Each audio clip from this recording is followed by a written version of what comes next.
You'll rise, please, for the invocation.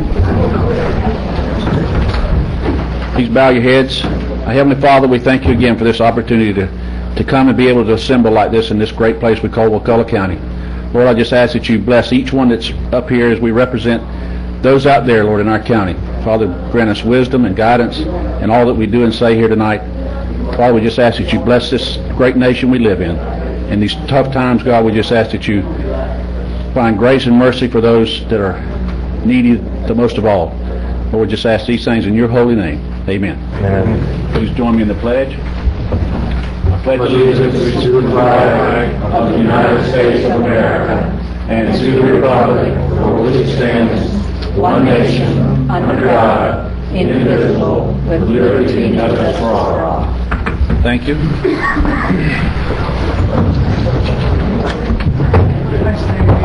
Next order of business is the.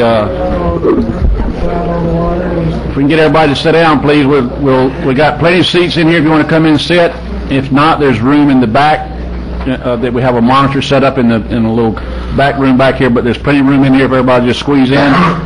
Also, if you desire to speak tonight, make sure you fill out a card on any of the items coming up, and I would appreciate that. You have 3 minutes to speak. So if you have a 5-minute presentation, then you're going to get 3 minutes to give that 5-minute presentation, so be forewarned. Also, the next item is the approval of the agenda. Any modifications, Ms. Arts?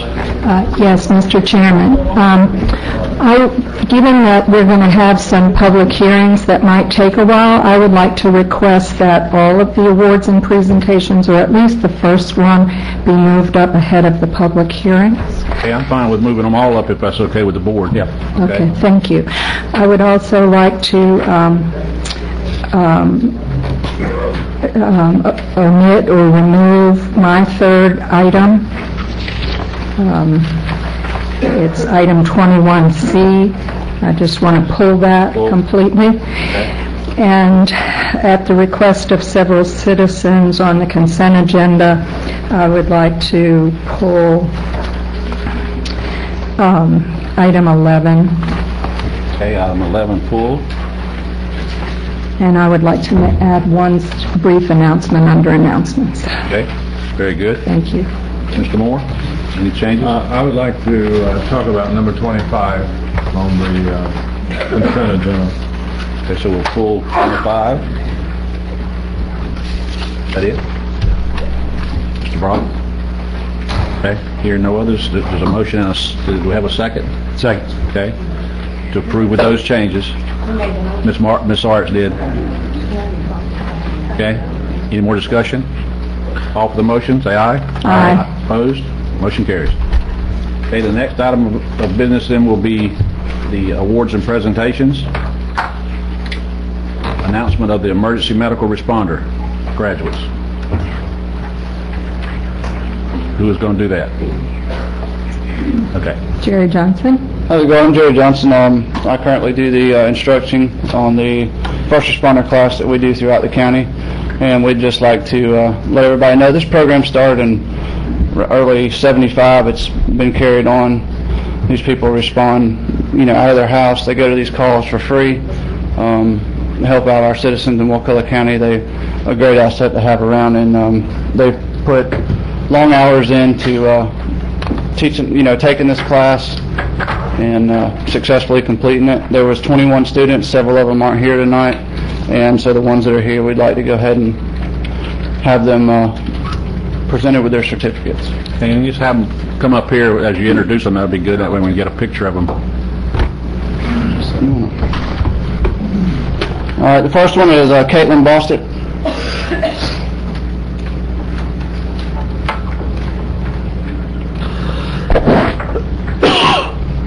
Melissa Reynolds.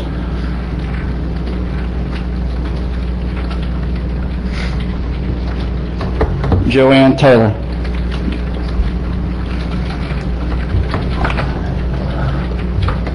Billy Taylor.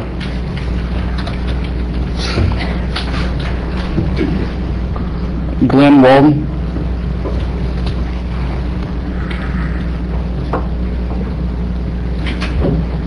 Stephen Aller.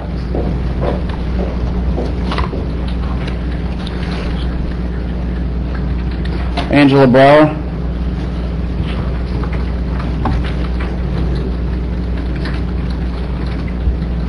Mike Leonardo, Tony Ogleton,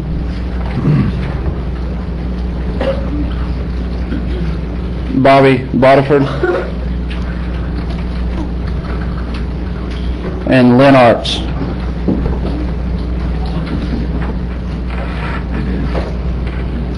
And if we can just give these people a big round of applause.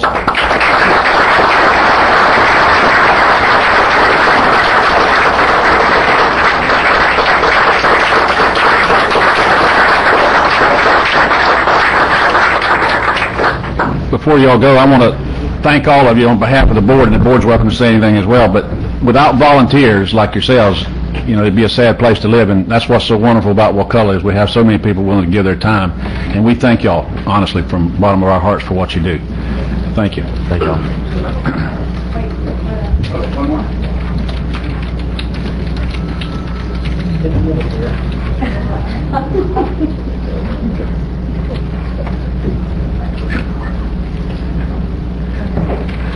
And now I know if something happens, Lynn Arts can give us CPR or whatever we need up here, so that's good. Thank you, Miss Arts. Thank you.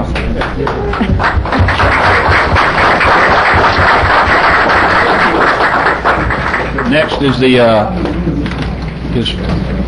Billy Jones' announcement of the CTST Member of the Year, and Scott McDermott, I think, is going to help.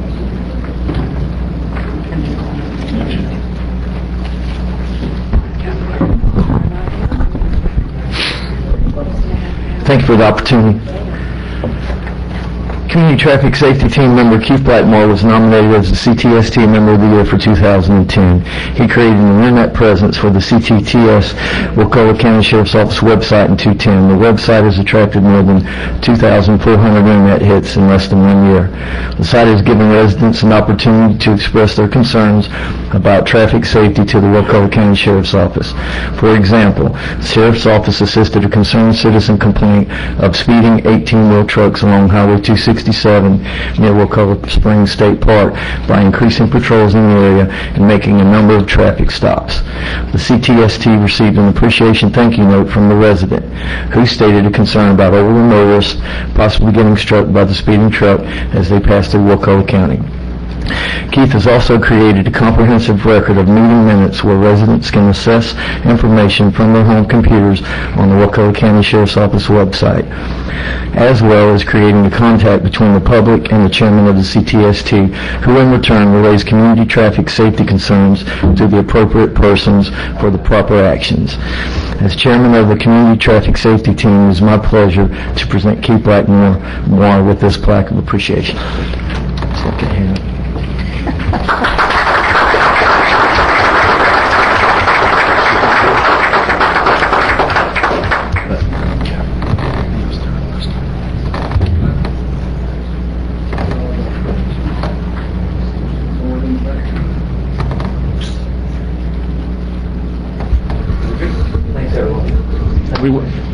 We appreciate this committee. I want to make sure the public understands the Community Traffic Safety Team, CTST. We've been meeting for years. There's several members on it, including DOT, the highway safety folks, and several of us here in the county. Sheriff's Department, County Commission has a representative, and a lot of the stuff that you see improvements in the highways and the county roads is because of these folks, and they meet at least once a month, and they work diligently at this, and we're going to hear more from them later about another subject that's coming, an item that's coming up. So again, we thank y'all, and well done, Keith. We appreciate you. Okay, the next item is under boards and presentations, and we may have to come back to these if these folks aren't here yet, and that's the Wakulla County Community regarding transition of the Weatherization Assistance Program and Low-Income Home Energy Assistance Program. Are those folks here yet? We haven't seen her, Mr. Chairman. Ms. Johnson doesn't appear to be in the audience, so she's probably either. There's one. I see the lady coming in now, but I don't know if She's coming in now. We got a minute. How about the capital area? That's very good. Same folks again? Okay. We'll give them just a minute if you would, please. I can make my comments. Okay, go ahead. Okay, I just wanted to let everyone know that the Wakulla Springs Working Group will be meeting on Thursday, March 3rd. They are working on a restoration plan for Wakulla Springs. They meet up in the Douglas Building on off Northwest Capitol Circle. The meeting starts at 10, and it's a way to really get up to speed with what the problems are that are affecting Wakulla Springs, what needs to be done to keep it from turning into a black lagoon. So please try to attend if you can. Thursday, March 3rd, 10 o'clock, Douglas Building. Okay, thank you. Ms. Dorothy Inman Johnson, if you'll come on and give us your presentation on, I know you just walked in, have you got everything you need to go forward? Okay. I don't want to put you on the spot here. I'd like Cynthia to join me in case Okay. you have questions she needs to answer. Yes, ma'am. First of all, good evening. And to the chairman and commissioners, we're happy to be here. We're happy to kick off a major partnership with the county commission and the citizens, and I'm here to report to you on our plans for starting March 1 tomorrow, providing weatherization and low-income home energy assistance services for the residents of Wakulla County. I'm here on behalf of Capital Area Community Action Agency. We currently have services in 7 counties that include Leon, Jefferson, Gadsden, Liberty, Calhoun, Franklin, and Gulf. So we do have experience working with the surrounding counties, not just Leon County, and we've been doing that work since the late 70s, early 80s. So we've had a lot of experience. Some of the things we had committed to your administration that we would do as part of the transition was to make sure we provided as much as possible a seamless transition between the services you are currently providing through your staff and your offices and the services that we will be providing as the new provider in the county. As part of that commitment, we agreed that we would keep the location where it is now, so we are prepared to sign a lease with the county for use of the space in your current housing department on Crescent for 1/3 of that space or one of the suites located there. We also committed that as much as possible that we would retain as many of the staff currently doing those services in your county so that the residents who needed services would be working with people for the most part that they were already familiar with, so that there was no real disruption to the residents in terms of services. We did attempt to do that. We did not advertise the positions until we had interviewed the staff that were currently on hand for weatherization and LIHEAP here in Wakulla. We did offer the position to the 2 weatherization staff, and they accepted. We offered positions to the 2 LIHEAP staff. 1 declined early, and we found out late last week that the second had declined. In an effort to make sure that there is no disruption in services, we will be bringing one of our experienced staff from Tallahassee for the LIHEAP services for the interim until we can fill those 2 positions with interested and eligible citizens from Wakulla County. It is our intent to hire Wakulla County residents for those 2 positions. And we have advertised, we've sent the advertisement to the Wakulla paper. It's being advertised in the Leon County Tallahassee Democrat, local newspaper. We have also sent the advertisement to Workforce Plus here in Wakulla so that it is available, and I brought a copy of the posting so that if there are places you want to post it around the county offices, you can post it here to make sure your citizens have an opportunity to see the vacancy and determine if they would like to apply for it. It is our hope that we can receive the applications, review them, and interview and have permanent staff for that office from that applicant pool as early as humanly possible. Can you think of, as far as the building is concerned, there were some minor improvements we needed to have done in order to move in and have the facility secure for us.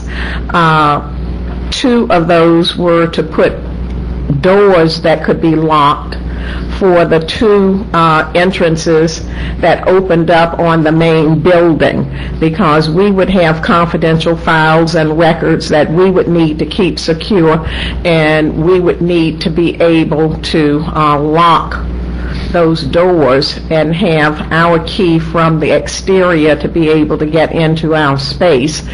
And the third item, which probably has not been facilitated yet because it takes a little bit more time, would be to remove a temporary wall that didn't go all the way to the ceiling in the entry of that space, because it closed off the space and made it too narrow to use as a reception area and waiting room for citizens coming for services. And we were told last week that that would be accomplished, and we feel comfortable with that, and therefore we are here with the lease agreement and ready to sign at this time. And basically, that's what we have to report to you, and we will be happy to answer any questions that you have. Okay. Any questions? Forward. I got a question for Tim, if I could, related to this. Tim, she stated they're going to be picking up a third of the lease, Yes. and we have already budgeted for the other 2/3. I mean, that's the veteran services and the other remaining housing. Is that, am I We right? budgeted for a third. We anticipate whoever wins the RFP for, or whoever will be managing the ship and the HUD portion of the housing department will pick up that other third. But there are plans then to cover our entire obligation. Okay, that Yes, was my question. I think we're paying a little bit more than a third, aren't we? I thought it was $2,500 and we're paying $1,000. Yes, it's three different suites. One's a smaller size, so one is 500, and the other two are 1,000. So I just wanted to be sure that during this transition that would be covered, and Yes. we wouldn't have to make it up out of our budgets. That was. no, We're definitely covering our share. No, I'm not questioning that. I was talking about the rest of it. Okay. And I just wanted to thank you for responding and stepping in to provide this service for our citizens, and we appreciate that. Thank you. Yeah, the fact that you're going to make it a seamless transition. We talked last week, we met, and I'm very confident that you guys are going to do a good job, and I think the citizens are going to be happy to see you here, and it'll be a seamless transition, and I think you're going to provide a service that they're used to, and an even better service. So we're very pleased to have you. Well, we're excited about it. Our office will be open 5 days a week, and we will be doing intake 5 days a week. The way we do it, we have walk-in in the morning from 8 to 10 for people who might have emergencies, and then in the afternoon they deal with appointments for people who aren't at shut-off or near shut-off, so that we can arrange to schedule appointments. We will have appointments in the afternoon, but we plan to be working doing LIHEAP 5 days a week from 8 till 5. Okay? Any other questions? Staff? I just want to thank Ms. Emmett Johnson and her staff on behalf of the administration for working with us to get this through and get it done. I appreciate all that, and you've been cooperative and helpful in every way, so we'll get that last bit of base taken care of, and we should be all set. So thank you. And we appreciate your staff. They have been outstanding in facilitating a smooth transition with this. And I thank the commission for your support in helping us move this along for the benefit of everybody. Ms. Johnson, one more time for the citizens' input. Where will they apply for those 2 jobs that you're talking about advertising?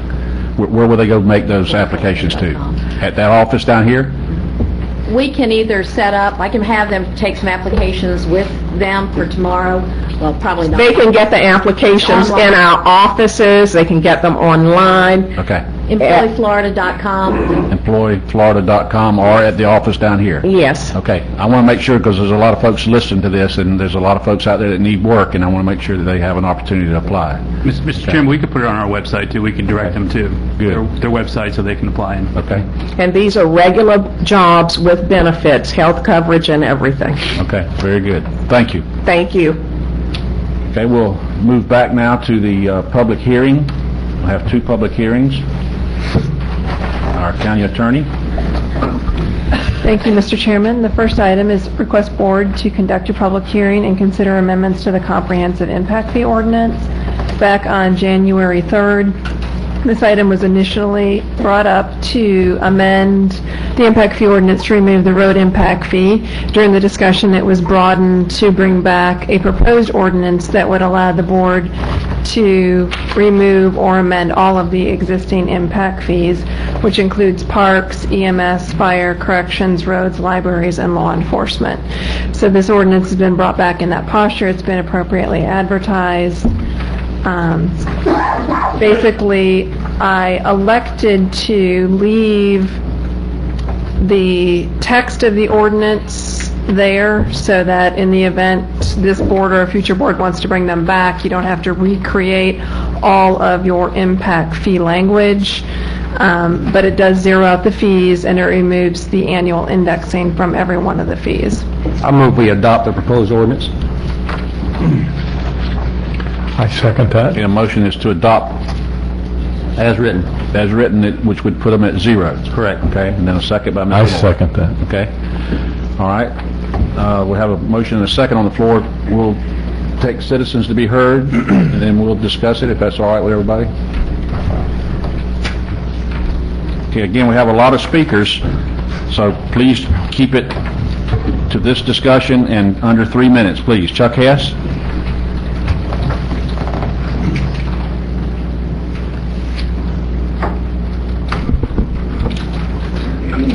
Chuck Hess, I'm speaking for CCAL tonight. It's zeroing out your impact fees is a questionable activity.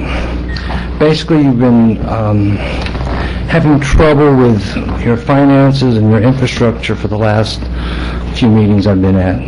And you've already demonstrated you've got a $20 million backlog for infrastructure needs in just Wakulla Gardens. Now, these kind of infrastructure needs are what the impact fees are basically designed to do. And if we're going to attract people to Wakulla County, we're going to have the infrastructure to support them and to make it a pleasant place to live. Now, when you start looking at what's happening in our community and what's happening out there in the world, $4 a gallon gas is coming, and we're not going to be able to compete with Tallahassee on a price point only for development. We have to make sure we have housing that is quality housing, and that we have to compete on quality housing. And if you look at the studies that they've done, if we go, the cost of community services have been done on multiple communities across the country by numerous different universities. And cost of community services basically tallies up how much the community spends on services to residents for every tax dollar they pay in. And it breaks it down into residential, agricultural, and business. And for every dollar you take in residential housing, you pay out $1.15 to $1.50 in services. So if you think residential housing is going to pay your way out of your impact fee backlog, it's not going to happen. The only places you get positive income from your taxes, your property taxes, is from business and agricultural lands, because they don't take services from the community. If you only look at the residential, you lose money every time. So if you're running the county as a business and you're trying to balance that budget, it's not going to work by just building houses. You've got to have the impact fees to pay for that infrastructure, because if you just go that model, basically you will never be able to afford the infrastructure to support those houses. That's why you have the problems with Wakulla Gardens and why you have all these other road construction problems and infrastructure problems in the county. Now, if your idea is that this will stimulate growth, there's already been a study out about this, that it doesn't work to stimulate growth. So overall, impact fees are just, you need to keep them. Thank you. Thank you. John Shuff?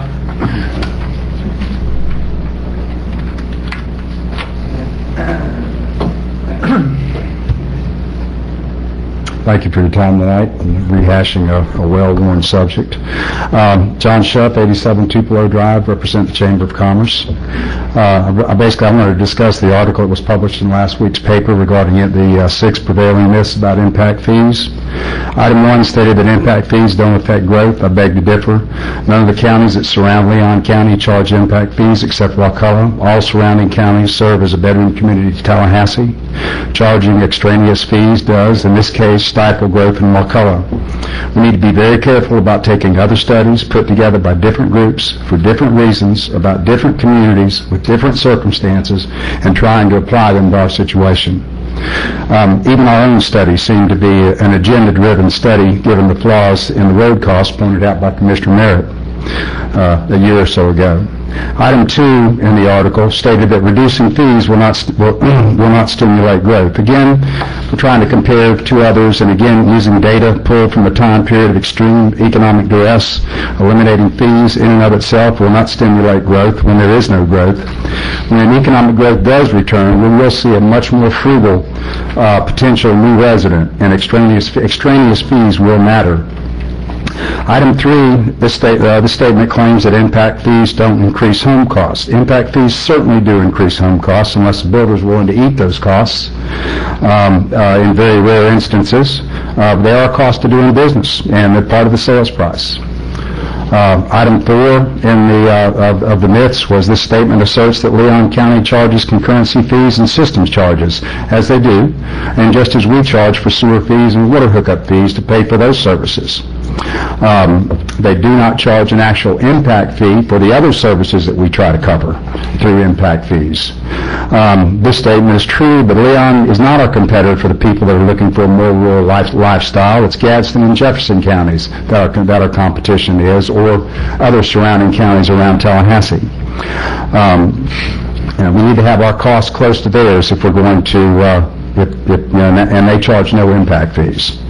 Item 5 is probably the most important one, states that growth does not pay for itself.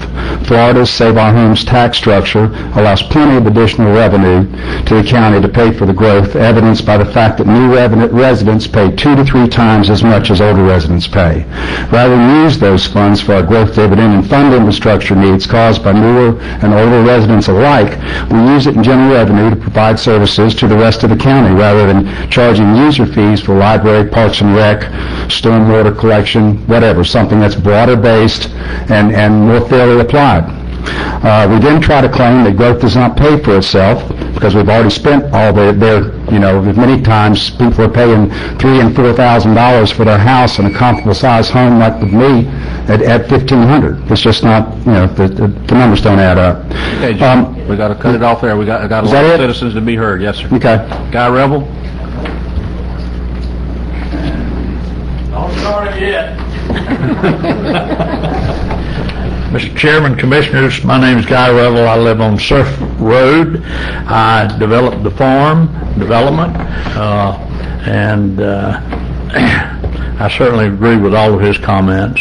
I got great respect for the person who wrote that article, but I have to disagree. I've used my 3 minutes last time, wasted maybe.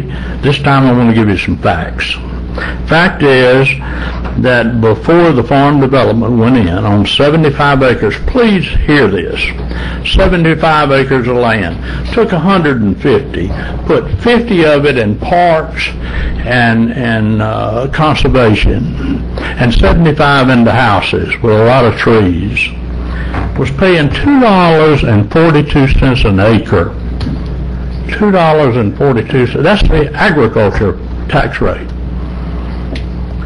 The current acre is bringing $4,690. Now, roll that around in your mind. If that's a bad thing for this county to do, boy, I don't understand it. If you want to keep $2.42 in tax money instead of $4,690 for that same acre, and who pays for the infrastructure in that development? The developer first pays for it, but who has paid for it is the homeowner who bought that nice home and is proud to live in this county and shops locally and pays local sales taxes and is good community people, wonderful people in the development. There are a number of good developments in the county, and I would urge you to look at the advantage of development in a right kind of way. We have precious little land left, and if we don't use it wisely, it'll be our loss. And you're in a position to guarantee that can happen. And the bell has not rung, and I'll shut up, Mr. Chairman. Thank you. Ralph Thomas? Good evening, Ralph Thomas, 637 Trace. We've talked about this quite a bit, and I've spent I think there's one area that everyone agrees on. Growth should pay for itself. Seems like those for it and against it, we'll come to that conclusion. And I think it's clear that growth does pay for itself. I've done a lot of detailed analysis, and every way I slice it, every way I look at it, growth absolutely does pay for itself. It's just a matter of how we spend that money once we collect it. What I've decided to do, instead of bogging down all the details of that analysis, I'm going to make it real simple. Relate it back to me. I built my house in 2002. I took a piece of land that was generating $30 a year in property taxes to this county, and now, this past year, I paid $3,500 on that same piece of property. So, I mean, I could have stayed in the property that I was at before, which brought in about $800 a year in property taxes compared to the $3,500 that I'm paying now. Now, someone else owns that property now, so the taxes are still being collected. So we didn't lose that revenue when I built my house, but now we've increased dramatically what I'm paying on my property. Now, had I stayed there, I would have paid the county in property taxes about $5,600 in the past 7 years, but instead I've paid $23,864. That's an $8,000 increase. That's growth paying for itself on a simple level. I've looked at many different houses, many different scenarios. Everywhere I look at it, it comes to the same conclusion. Growth is paying for itself. We have to be responsible how we spend the money, so I recommend that we take impact fees across the board to zero. Thank you. Okay, thank you. Tim Bozeman?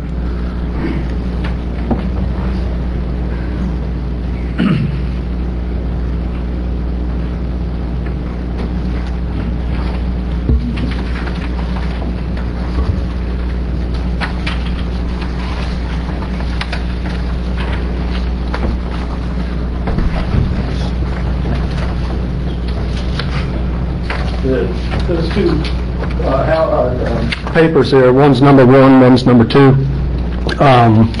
Those are two houses in Wakulla Gardens that are very similar.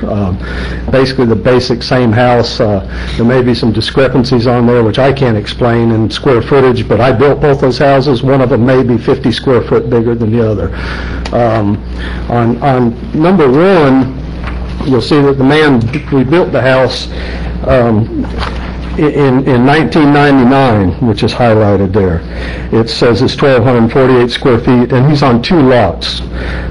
His taxable value with his homestead exemption and Save Our Homes and everything is $25,000 on that house. So that man pays $634.70 of property taxes every year. House number 2, like I said, is basically the same house. It was built in 2007, 8 years later, and it's on 1 lot, not on 2 lots, but its taxable value is $44,782, and they're able to take advantage of both the homestead exemptions of both $25,000. The first man, because of the values on his, he was only able to take advantage of the first. So you see there's a difference. The same house, same family, probably, comparable families living there. The one that was the newer home is paying $400 plus a year more. Now, it sounds to me like that they're paying their fair share and paying more than their fair share than the one that's been there 8 years longer. And they will never catch up. They will never catch up. They will always pay, and actually theirs will increase a little more because it only can go 3% a year. So in 4 years, you're collecting from that person more than what your impact fee is now. In 10 years, you're collecting $4,000 more. So every year that person's paying more than the same family right down the road or next door in a comparable same home. Just because you've got a study that says you can, pay me enough money, I'll make a study that says you can. But just because it says you can, it doesn't make it right. And it's not right. Okay. Gail Hickman.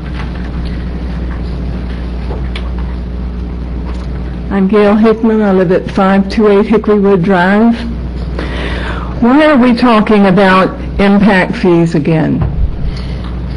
In 2009, the commission voted and hired our attorney staff, Heather's group, to do a study on this very issue as it pertains to Wakulla County, not some other county, Wakulla County. The county paid $120,000 for the study, $120,000. Their findings, which they declared absolutely defendable, were to keep all impact fees. Mr. Stewart, you were on board in 2009. How, in 1 year's time, can you decide you don't trust their study? And how can you condone wasting that much money by not using their study? Thank you. Mark Hudson.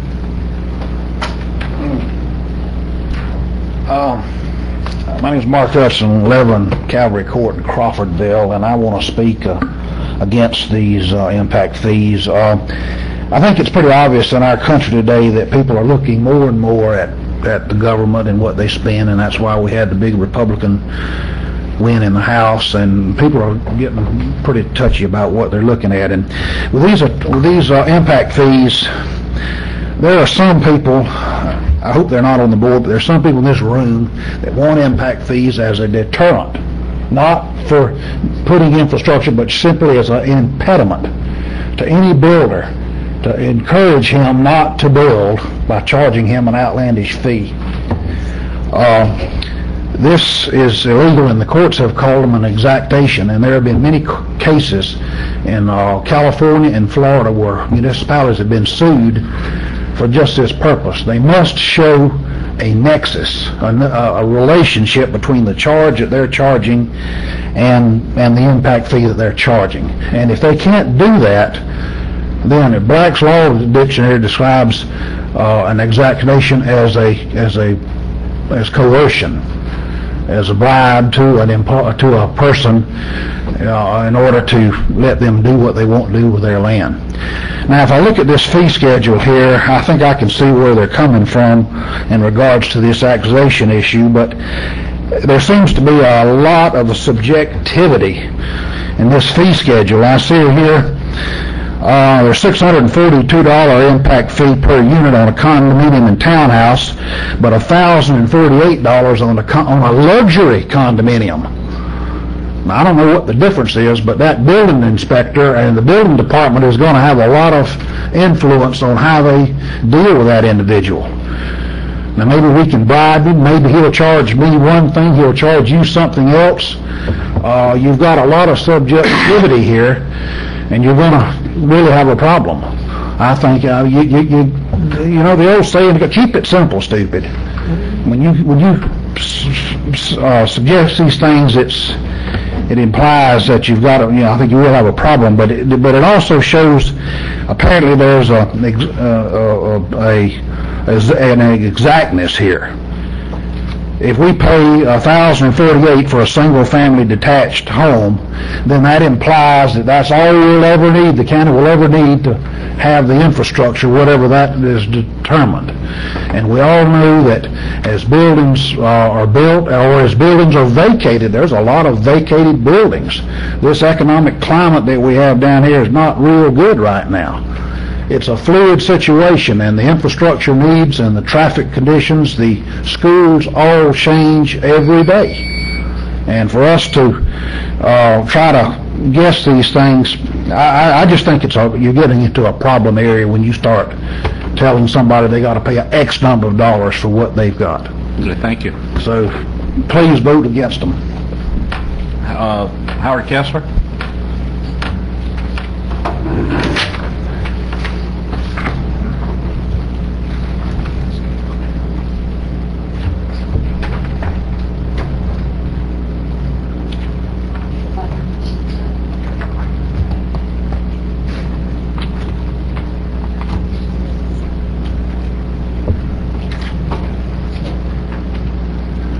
Mr. Chairman, County Commissioners, thank you very much for the opportunity.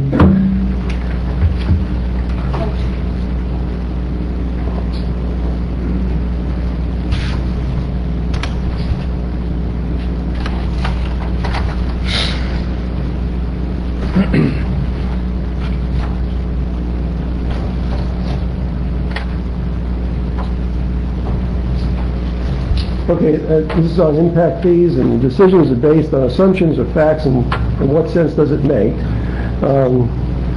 This is a list of impact fees that were collected over the time of about 7 years, as you can see, exactly 7 years. They were collected from fiscal year 03-04 through fiscal year 09-10, over $3.5 million collected. And if that money were not to be spent, if that money were to be spent and not collected from impact fees, where would that money come from?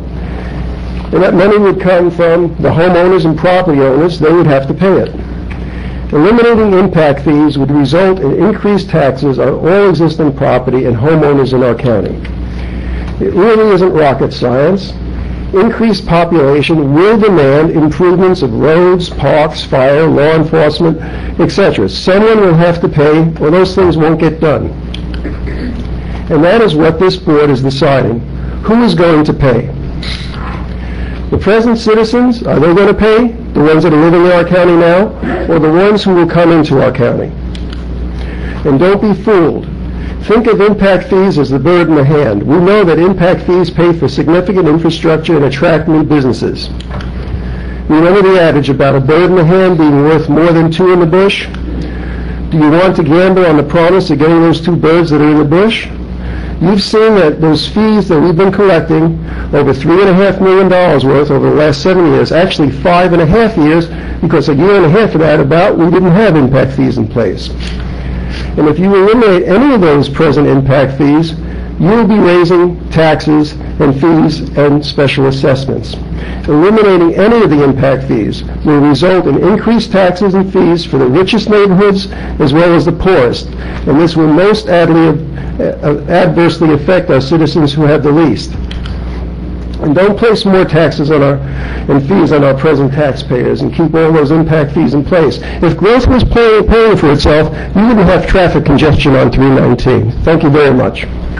Thank you. Bob Danzy.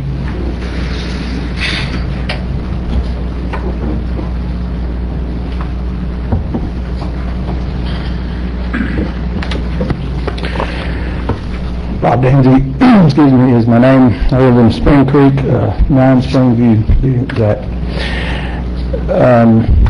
The first thing I'd like to say is I was here, 2 years ago, in this very spot, opposing this ordinance. I didn't think it was good then, and I don't think it's good now. So I stand in a position of appeal this. But I'm going to go a step further. What people have to understand is when the public doesn't have any money, then you all don't get any money. If we don't make a profit, you don't get any money. Your money comes from our profit, not us breaking even. So to bring those fees in line, and maybe even some other things in line, to where the public can make a profit, then we can pay you, then you can do the things you need to do. But that's what society has to understand. Until the public makes a profit, the government don't get any money. It's that simple. Now the part I want to talk about as far as the repealing, I would just assume you wipe the whole thing off. And I know that Commissioner Brock had some issues, and I tend to agree a little bit with you that there's a few things that we maybe could use an impact fee on. But I would much rather see you wipe everything away, get rid of the whole thing, and then bring back the few things you want to add individually so that the public knows exactly what's there, not what's left. In other words, when you take away, there's going to be some things left in there, and people are going to go up to the county offices and they're going to say, well, I thought they got rid of that. Well, no, this didn't happen. So if you started with a clean slate and there's something that you as a group felt was necessary, the library, for instance, and I'm not just saying that, there may be other things, but I think the library is important. Then bring that back individually and add it back in. Thank you. Okay. Michael Keys.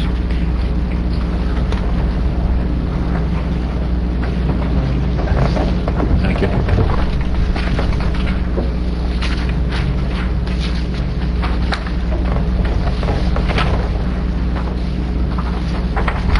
Michael Keys, 58 Razorback Road, Mysterious Waters. Good evening, Chairman Stewart and fellow commissioners. And let me just start by deviating from the script I had, and I just want to mention one of my favorite quotes. It's that reason has seldom failed us because it's seldom been tried. And I think that may be the situation unfolding tonight. I want to urge each of you to work towards fully implementing Wakulla County's impact fee structure commensurate with the results of a study authorized by a prior Board of County Commissioners. As proposed, this ordinance currently for discussion purports that it's possible to positively affect job creation by suspending all collection of impact fees indefinitely. No evidence exists to support this claim, either in the present instance or any other analysis of impact fees within the state of Florida, or any other state that I'm aware of. Your responsibility, first and foremost, is to represent the interests of all current Wakulla County residents, and not future residents, not imaginary businesses, and not special interests. Eliminating or not fully implementing residential impact fees, in particular, is synonymous with taxing existing Wakulla County homeowners twice. The first tax is what we each pay in our regular homeowners' property taxes. The second tax, as Dr. Kessler alluded to, is the unfunded approximately $8,000 in additional infrastructure needs that each single-family home demands that's built in the future.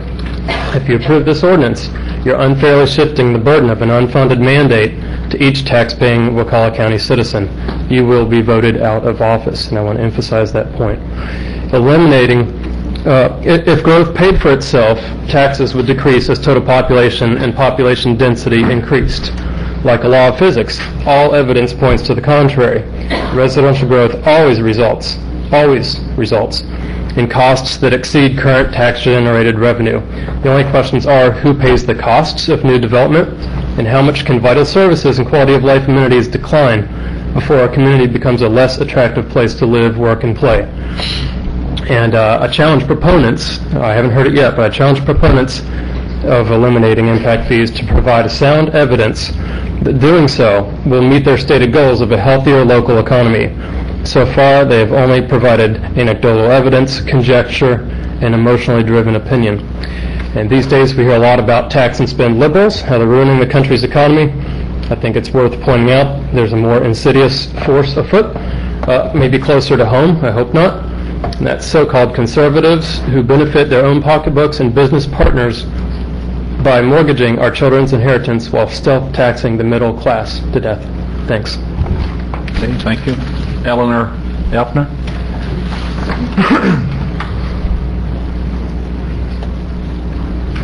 I'm Eleanor Elfner, 7 Gulf Breeze Court, and I want to thank each of you for serving Wakulla County during this very difficult economic times. I know you're having trouble with budget, and I know that there are very few people looking at property, and next to zero along the coast. But regarding impact fees, my position is no new taxes. Without the impact fees, all of us here now would have to pay more taxes for the facilities to meet our increased needs caused by new growth. The impact fees pay for the increased demand that is caused by the new residents. That's why they're called the impact fees. It's the impact of those new residents in the county. And we all need the infrastructure, and as more people move in, we need more infrastructure. The impact fees have supported all projects in all the categories of the fees that were shown in the backup information. But the largest sums were in the money that was provided us with the additional buildings, public buildings, and roads. So more important than the money itself, I noticed that some of that money was used as a leverage for grants. So in fact, the impact fees may provide additional sources of income outside, especially in the public domain, which is where you're operating. So I think that's really important to keep in mind. And the second thing it could do is you could leverage the kind of construction and development you wanted by establishing some authority whereby you could waive fees to bring certain businesses or development in. So I recommend that you do not pursue eliminating this source of income. Remember that if you do, you are in essence raising taxes for all of us who are here now. So please, no new taxes. Our people are stretched to the limit. And I really appreciate the attention from each of you. Thank you. Thank you. Larry Roberts?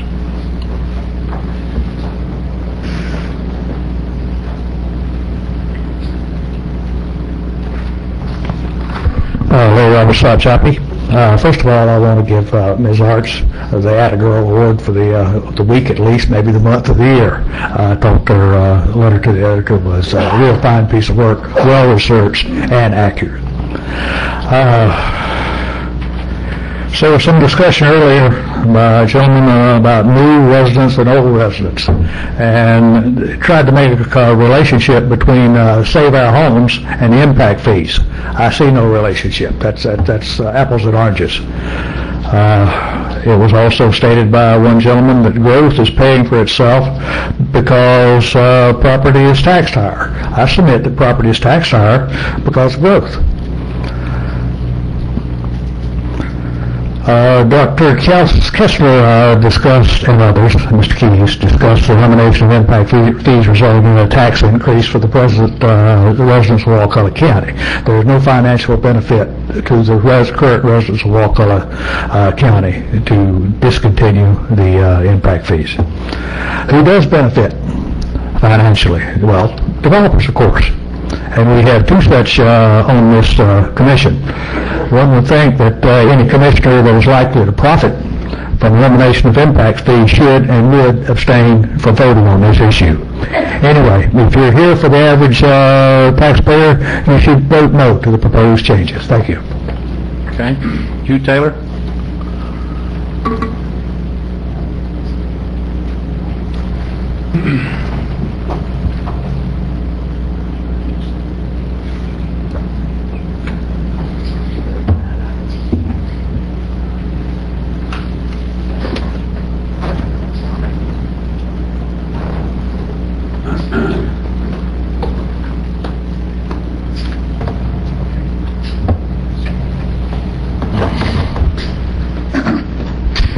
Commissioners. Thank you for the opportunity.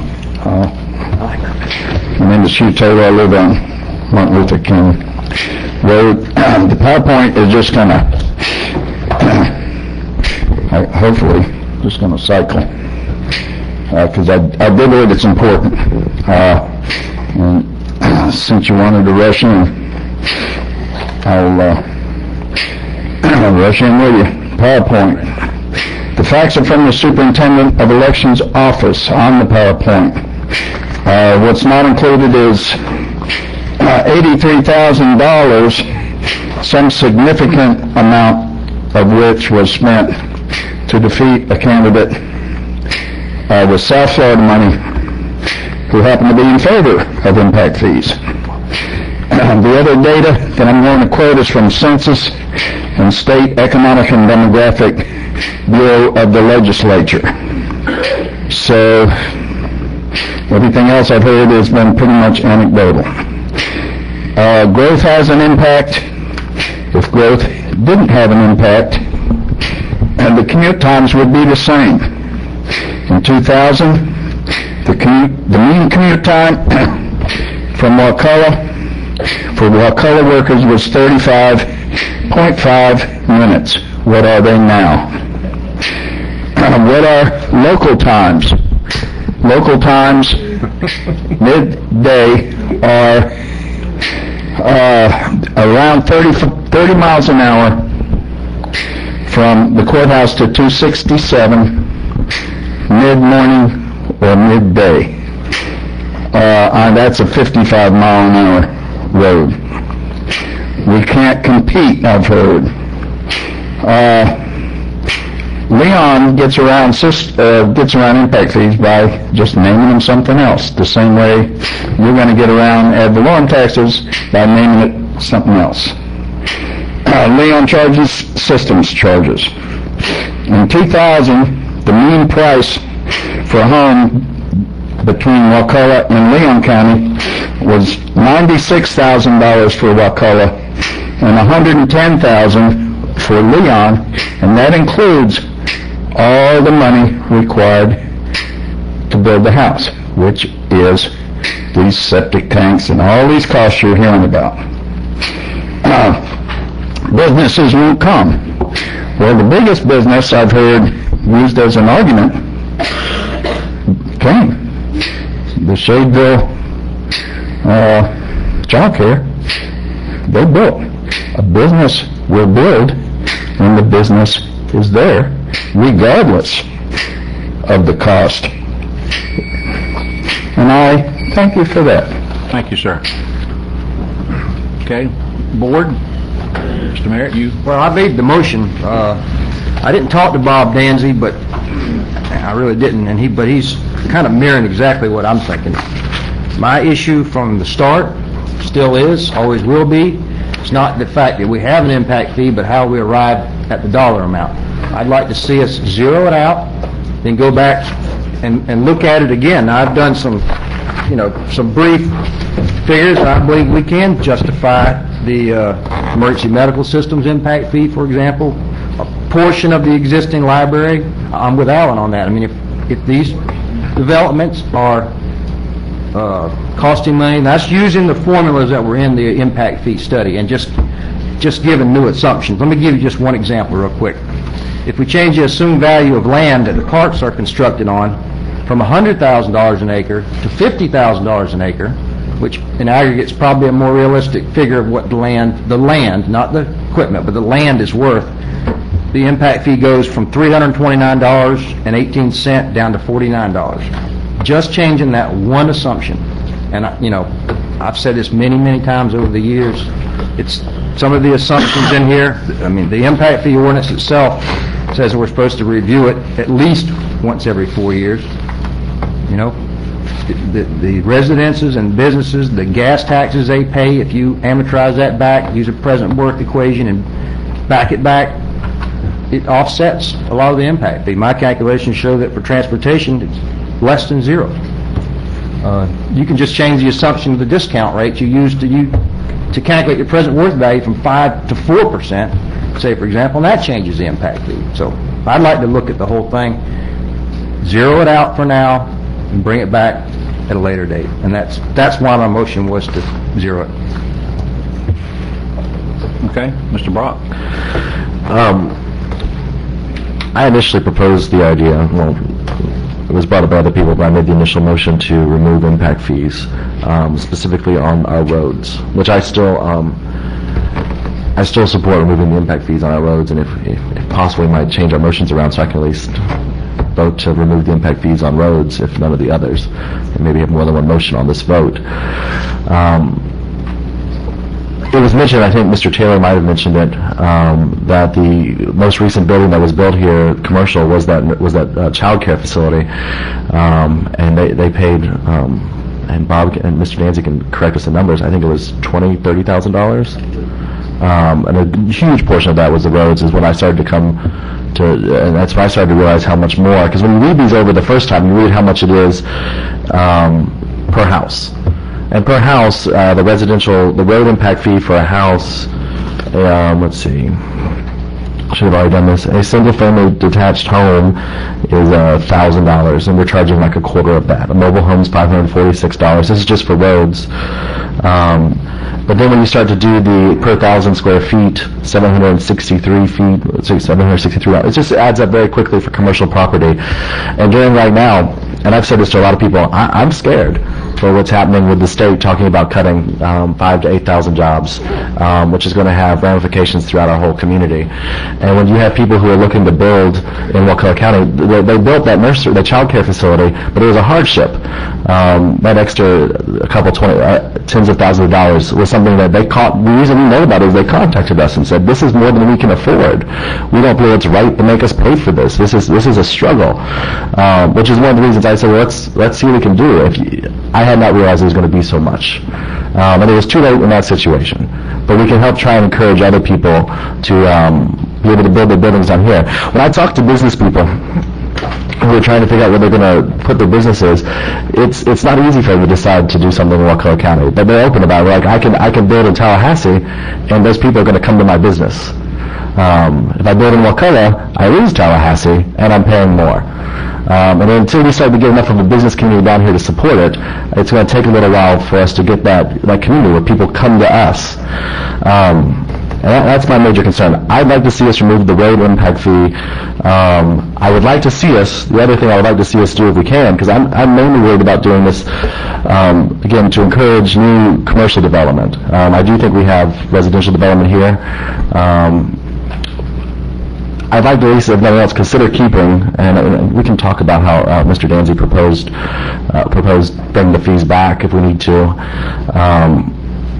With the Parks and Rec and the library fee only applied to residential property. We're currently charging less than $100 for each of those. We're charging 25% of the recommended fee for Parks and Rec and 25% of the recommended fee for libraries. And I would like to see us try and keep that, which would be less than $200 in addition to every home being built, which is it's a fee, but it's a fee that can help us put a little bit more money towards our Parks and Rec and towards our library as we try and figure out ways to keep those programs going and do the renovations that we need to do with that. But we'll talk about more of that as we move forward. Okay. Mr. Moore? Okay. Basically, my campaign was about jobs, and most of us here tonight have a job. And that's really good because we can go to the grocery store and take care of our families. But today, 20.7% of the construction workers do not have a job. What are those people doing? And there's another 20% of those people who have given up looking for a job. Just the 20% is all those that are going looking. So we have a high number of people that can't even support or feed their families because they're out of work. And primarily that has to do with housing. Housing market is the energy that drives this economy. The housing market and building and developers are the energy that drives our economy. It's not somebody else. It's not people on bicycles or anything like that. Home values have fallen 26%. They're going to continue to fall. It's not over yet. When the additional homes get on the market, it's going to go on down. While I was on the campaign, I met 3 families who had bought property in Wakulla County, and they told me they had sold this property because they were going back to Tallahassee, and it was simply because of the impact fees. Now, the impact fees on the homes are not that great, but for these families, it was a great enough decision for them to sell the property they had bought and go back and move into Leon County, which I think was a mistake on their part. One of the things about the commercial part of it, our impact fees charges a supermarket such as Publix about $3,700. Let's just round that up to $4,000 per square foot of building. A Publix shopping center will occupy 70,000 square feet, probably 40 to 50 for public and another 20 for accessory. Can you guess what that impact fee is? Now, that developer who's going to bring good shopping to our community is going to have to pay that. And who is going to really pay it? It's going to be the citizens of the community. You don't have a fee or a tax unless somebody pays it, and it's always the citizens. The Publix would be not 500,000, not 1 million, not 1,000,005, not 2, not 2.5, but a 70,000 square foot shopping center would cost 2,800,000 almost in impact fees, and that's reason enough not to come to this great place. So you gotta be done with it. Sorry. Okay. First, I would like to thank everybody who came out tonight to express their opinions on impact fees, because, you know, to me it shows how much people care about this county, and I certainly care about this county too. And when I care about things and need to make an important decision, I've learned over my life I need to rely on research. And I've heard some people say that they don't share that you know, Wakulla County's different, or you can make numbers say anything. But I'm going to give you an example, I think, of how we really all do rely on research when it comes to important decisions. When we're sick, we go to a doctor for treatment. And you want that doctor to give you a medicine or some kind of treatment that's going to make you better. You don't want something that's not going to help. And you certainly don't want something that's going to make you worse. Now, how does the doctor make those decisions? Those decisions are based on research, lots and lots of research that's conducted by scientists, university professors. So why am I talking about doctors? Well, because I see the situation as being the same here. Our county is ailing, like every other county in Florida, probably every county in the United States. And the 5 of us are basically your county doctors. And we have to figure out what, if anything, can we do to help the county's ailments. And some of my colleagues have proposed that getting rid of impact fees would do that. Like a good doctor, I've turned to research to find out, to get the facts about what works, what doesn't work, and what might make things worse. And for the last couple years, I've been trying to not tell you my opinions, but to share the research finding with you. I did it in previous workshops. I handed out summaries of research. I circulated to different chamber members articles, and even this newspaper article that was criticized.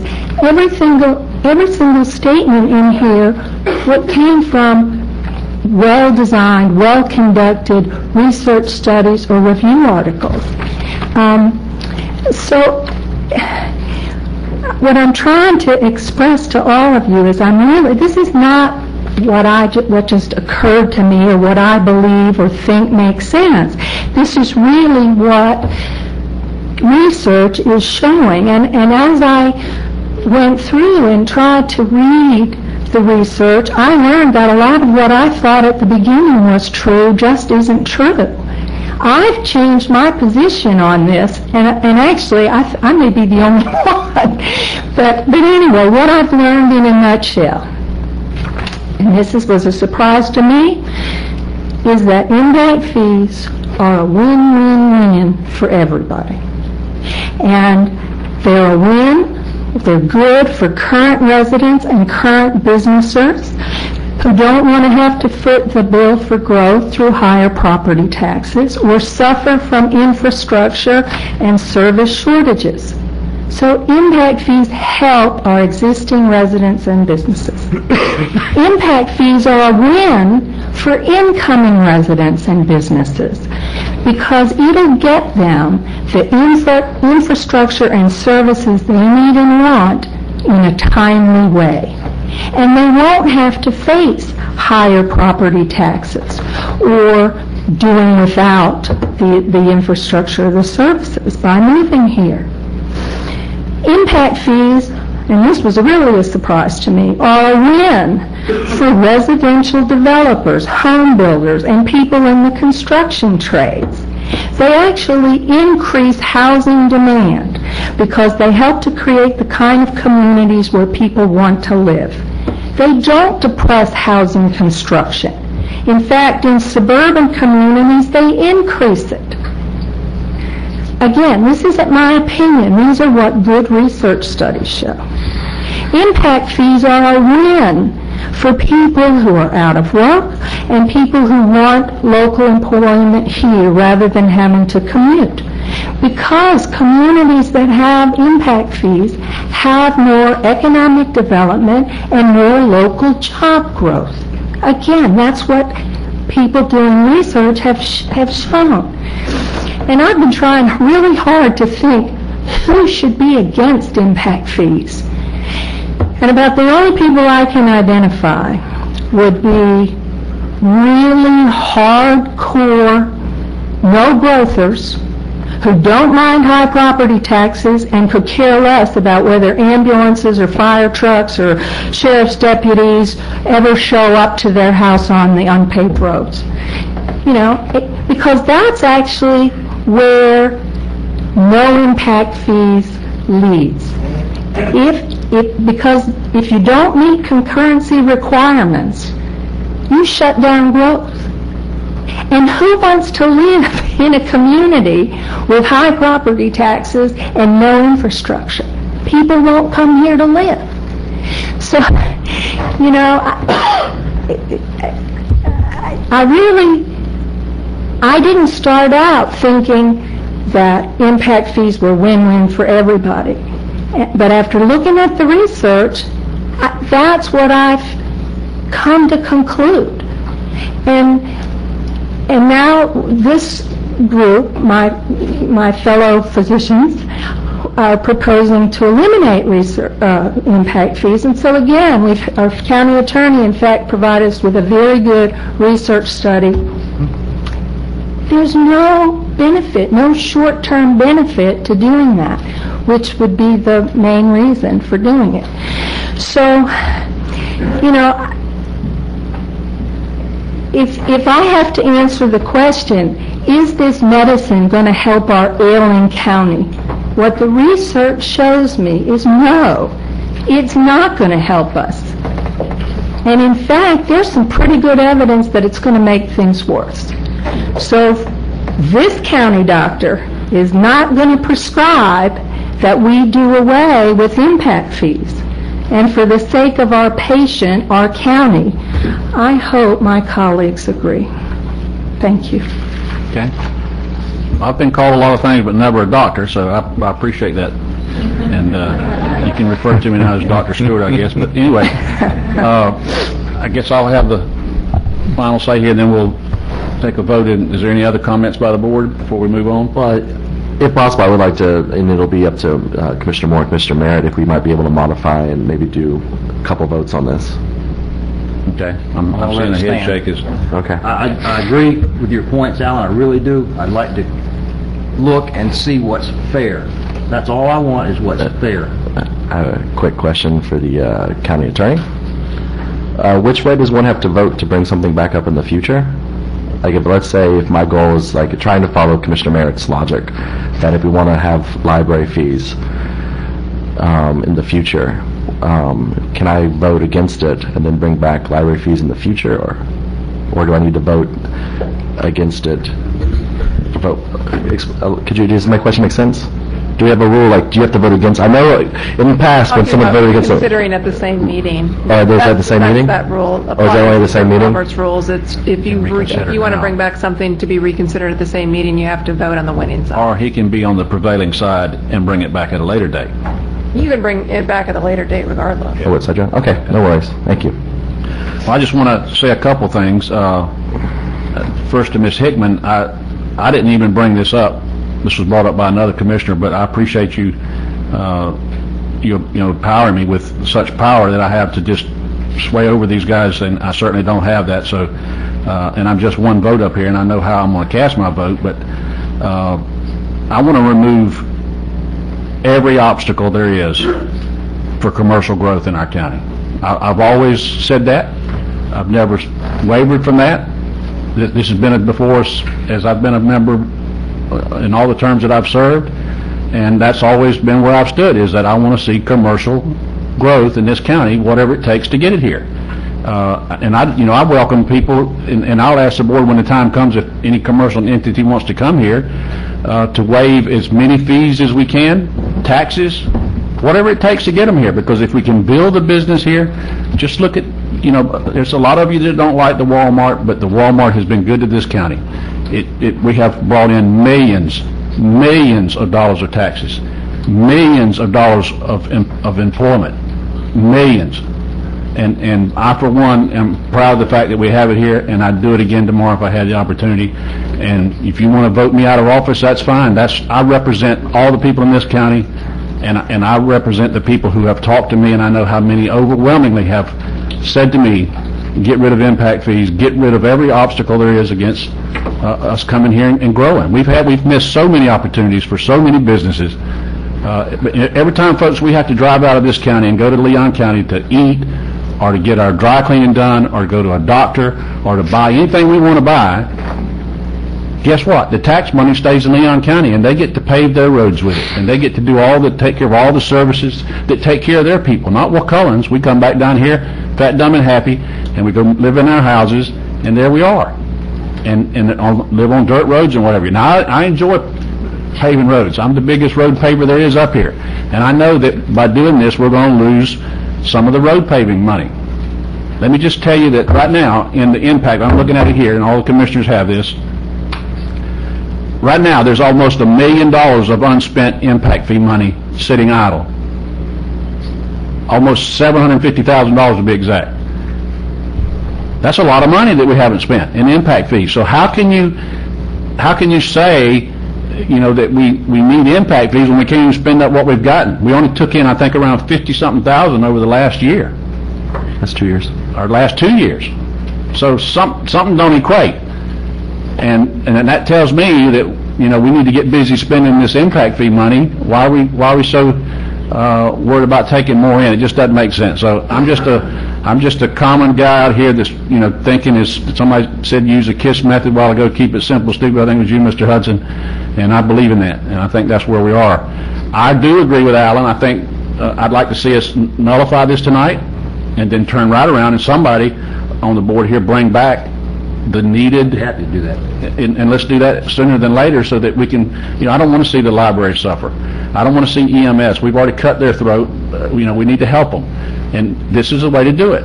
But there's a logical, I think, like you said, methodology to look at this and make sure that we're doing it correctly, and let's assess it correctly. So, and I don't think it's all going to go to waste, what Heather and her team have done in the past years for us. But anyway, that's where I'm at. That's why I'm going to vote in favor of the motion made tonight here. So is there any more discussion? Hearing none, all for the motion, say aye. Aye. Aye. Opposed? Aye. Okay, motion carries 4-1. And now we'll move on to public hearing number 2.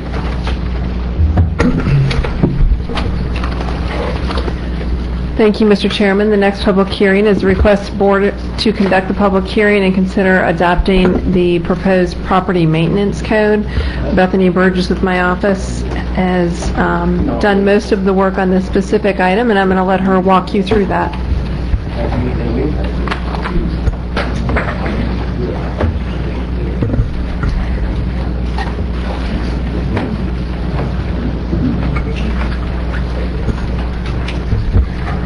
Hi, Commissioners. As you know, this is your proposed property maintenance code ordinance that was before you back in January at a meeting requesting that you schedule the public hearing tonight. As you are probably all aware at this point, this issue originally arose back in 2008 when your code enforcement staff requested that the board at that time consider adoption of a minimum housing standard to address deficiencies in the housing and some of the housing here in the county.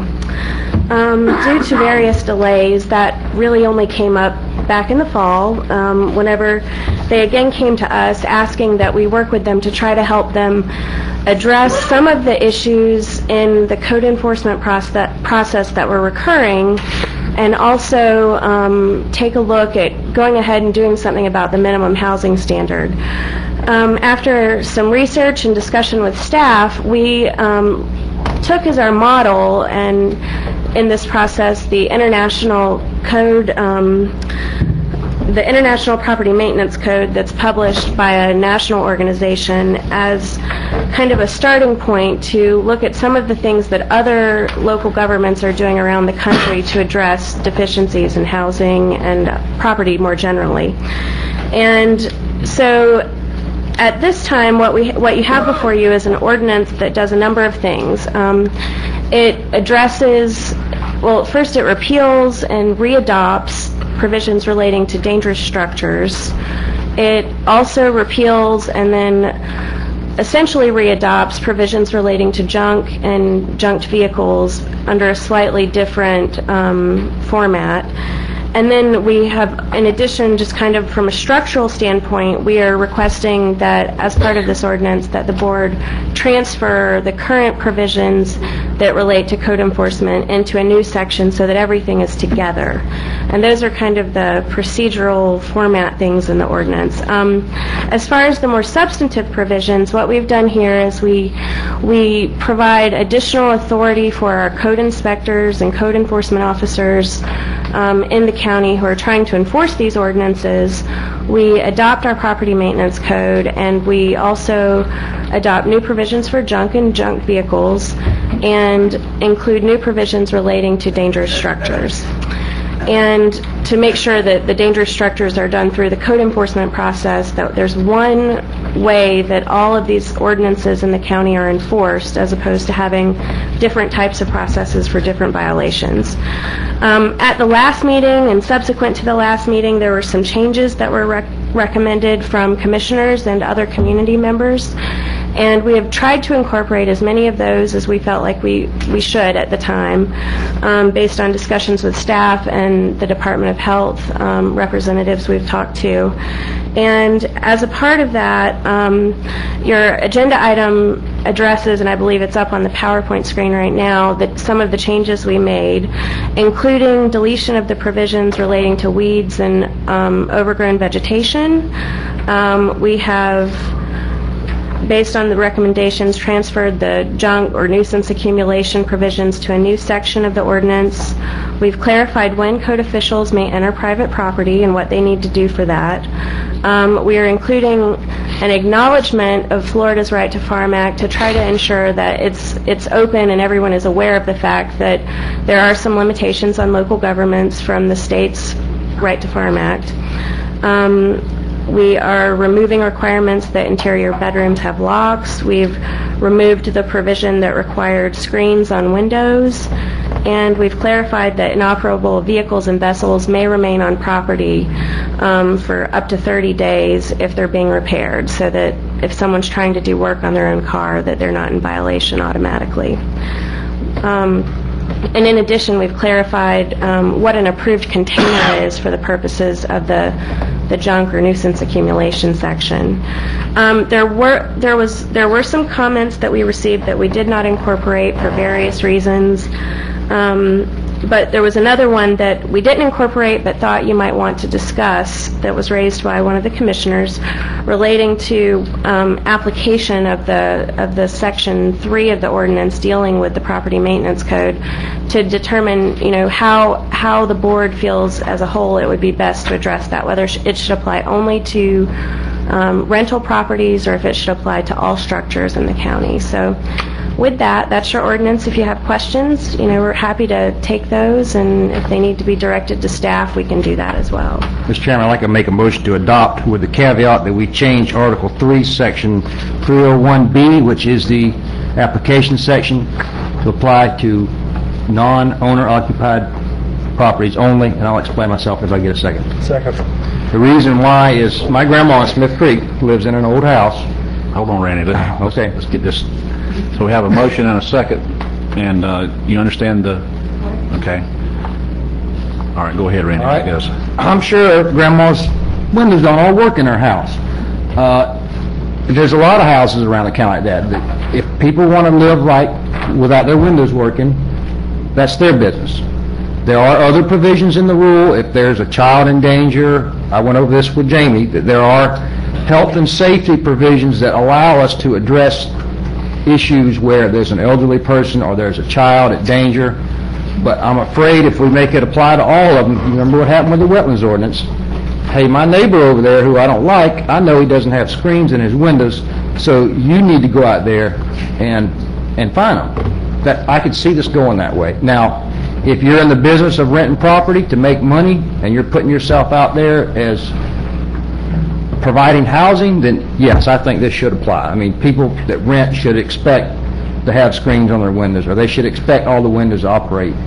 So that's my thinking. I don't have problems with that, but I don't want it applied to people's personal property. I don't think the government has any business going at somebody's house off the road and saying you need to straighten your yard out, or if they're renting there and the guy is creating a dangerous condition, that's one thing. But can we just for me go back?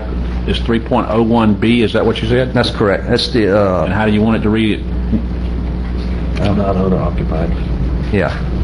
Say that again. The provisions of this ordinance shall apply only to non-owner occupied structures, and that's only the property maintenance code part of it, which says your locks, this, that, and the other. Non-owner occupied structures. Yes. Help me understand what that means. So that means if I live there, it's my house, I live there, this doesn't apply to me. You can't come tell me to. If you own a house and you occupy it, it's owner occupied. If you own it and you rent it, you're still the owner, but you're not owner occupied. Okay. All right. Any more discussion before I'm going to let citizens be heard, and then we can discuss it? We have one more item. There was a recommended change that Bethany wants to walk you through the language quickly. Yes. On the section relating to nuisance accumulations. What section is that, Bethany? It would be Article 4. Section 4? Or Article 4? Article 4, Section 2, page 18. 18. On your version, look at section 4.02. Yeah. Computer takes At the bottom of page 18. Okay. We had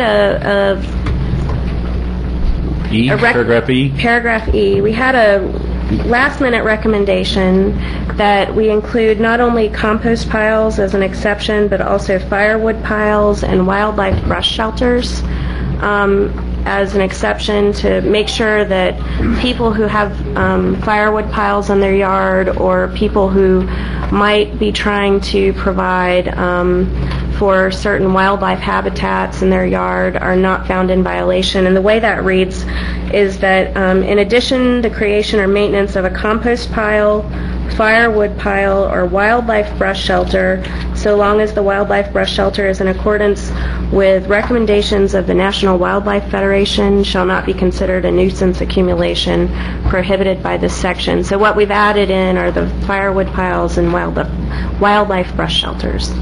I'll certainly allow that if you'll explain to me exactly what a wildlife brush shelter is. I don't think I've ever heard that one. It's a brush pile.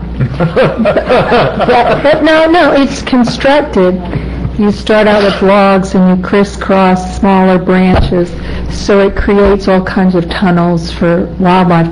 But it actually is part of, to get to have your yard or school certified as a wildlife-friendly habitat. I don't want to get too far off track here, but is that for like snakes or is that for what? A whole, from rabbits to birds to, lizards, all kinds of Just things. curious, but I got no problem with that. I'll consider it friendly. Okay.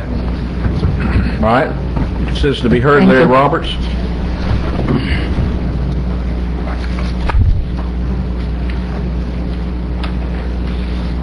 Larry Roberts, Happy. I was going to oppose this. I thought the ordinance was a bit Orwellian, but what you've recommended may solve that problem. I hope you will consider that intrusions that you make in all ordinances on people's lives. Thank you. And Luther Council.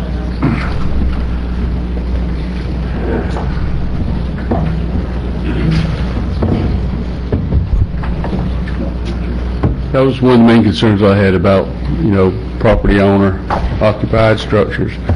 Also, would this do away with that historical monument down on Harvey's Curve? I checked on that, and it's protected because it's grandfathered in. They're not allowed to change it. Add to it. But they can't add to it. But as long as they leave it the way it is protected through grandfathering. I think he's talking about all the cars lined up that hundreds of people stop and take pictures of. That's actually illegal now, I guess, to make something new like that. Okay. Well, I could see that was going to be one of the things, and there's a lot of pictures been taken of that thing, and I may not like it, but I don't own it, but I think they have the right. So, all right, thank you. Ralph Thomas. Ralph Thomas, 637 Hunters Trace. I'm here on behalf of the Chamber of Commerce. First of all, I'd like to publicly thank Jamie Russo for the hard work that she's done in the service to the county. She's in one of those jobs that most of us probably wouldn't want, but thank you for that. And also the county attorney. We spent quite a bit of time looking at this and made some recommendations, and we think you did a great job on it, and so we're happy to support it. Thank you. Okay. Tim Bozeman.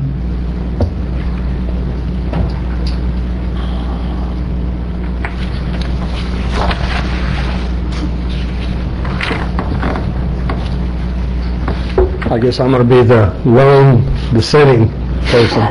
But every time you pass an ordinance, there's expenses that goes along with it. Somebody's got to enforce it. Somebody's got to to do the administration part and to do the paperwork, and then somebody's got to go out and post the fines and this and that. Every single thing that you guys do, every breath you take up there, costs us money. We were all just last time talking about how much money we're spending. Where's the money going? Where's the money going? The attorney did a wonderful job. Every time she mentioned inspector or officers, it was an S on it. Inspectors, officers. Right now we have one. How long is it going to be before we have 5, 6 cars? Why don't you repeal some ordinances and leave some money back in our pockets? Every time you do this, you spend our money. And it's time for you to stop spending our money. We can't afford it anymore. It may be the best thing in the world. It may save all kinds of people from harm. We can't afford it. And as far as rental property goes, if a rental property is under government funding, all of that stuff is already regulated. Screens, locks, and everything. But by gosh, if I rent my place to somebody, that's a private thing. If they don't like it, they can move out. If they don't like it, they can sue me. There are state statutes that require certain renovation. So why do you want to duplicate things that are already being regulated? There's no need to spend our money to duplicate things that are regulated. And let the private sector be private. Somebody doesn't want to live in one of my houses, they don't have to live in my house.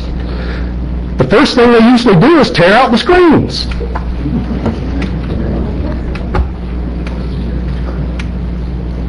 I'll leave the rest of my time. I'm going to try to get home early enough to watch some of the attorney's advertisements about the drugs that have been thoroughly researched that are now killing people. Okay, Mr. Lambeau. Wait, are the citizens to be heard, or is it? I'm sorry, we're under citizen, I'm sorry. I've already gotten ahead, you got me all derailed, I'm sorry. Just bear with me, Mr. Lambo, I've lost my mind for a second here. All right, we have a motion and a second on the floor. Any more discussion? I did want to thank the Chamber of Commerce. They put a lot of time and effort to reviewing this. I appreciate the members. I know a few of them that got together with that, and I appreciate your time. I think it's helped make it a better ordinance. Okay. Any more discussion? I'd like to say, from Mr. Bozeman's standpoint, I've had a lot of rental property, and the first thing they do is tear out your screen doors, tear off your window screens. But I do share rules and regulations. If our rules conflict with the law, then we probably don't need that. I'm talking about the Florida law. We don't need to go beyond what the Florida law requires. Okay. Mike? Yes, ma'am. I would just like to hear from Ms. Bays and our county attorney about if any ramifications from your point of view with this being rental property versus all, and It's only Article 3 that has been confined to rental property only. The nuisance accumulations and the dangerous buildings, obviously, that still has general application. And also, just so you know, the screen provision's not in here anymore. Right. We kept pointing out that that's not included. As far as Article 3, that is basically your minimum housing standards. And it will,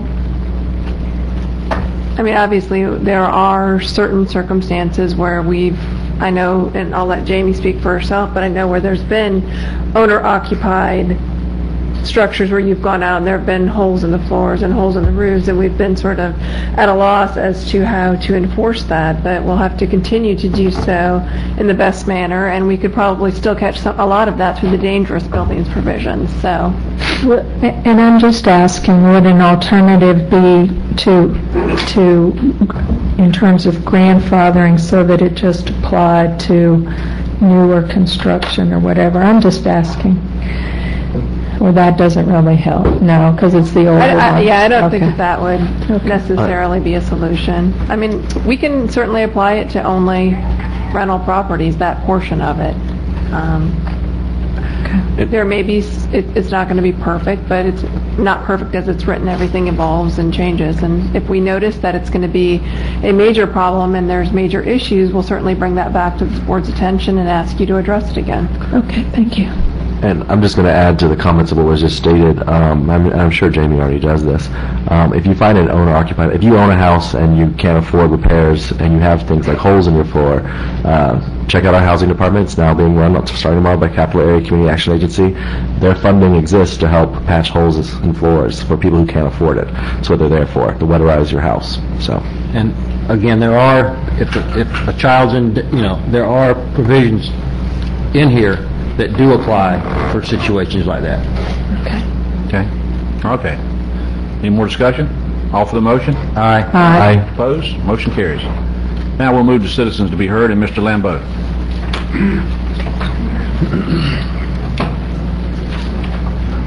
Thank you, Mr. Chairman. After listening to some of the talk before, I am a little confused. Mrs. Arts, or Dr. Arts, thinks that growth don't pay for itself, but the other four members, at least, or many in the audience, think that growth pays for itself, and some very much so.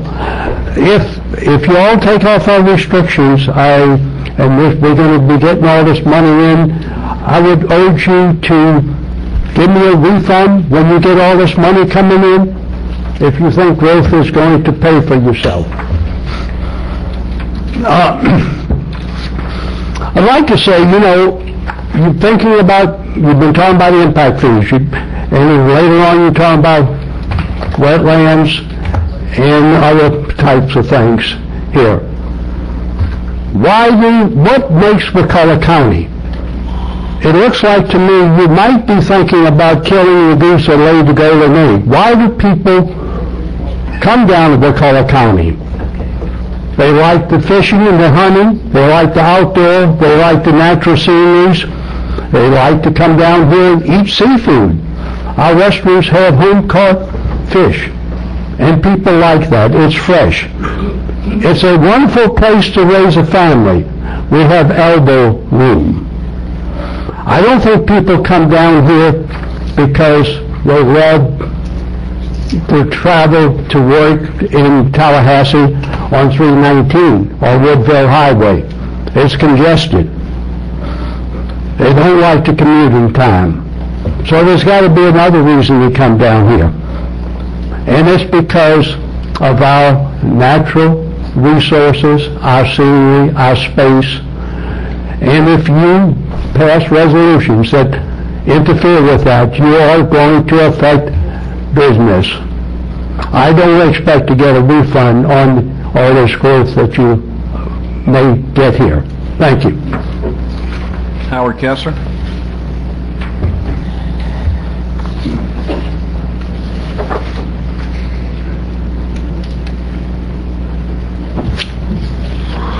Mr. Chairman, Commissioners, thank you. I fill out these slips, and I filled one out before. I should say slip. Didn't get a response. I'm going to fill them out again. I hand them in, and I think that's the way it's supposed to be done, to get a response for a non-agenda item.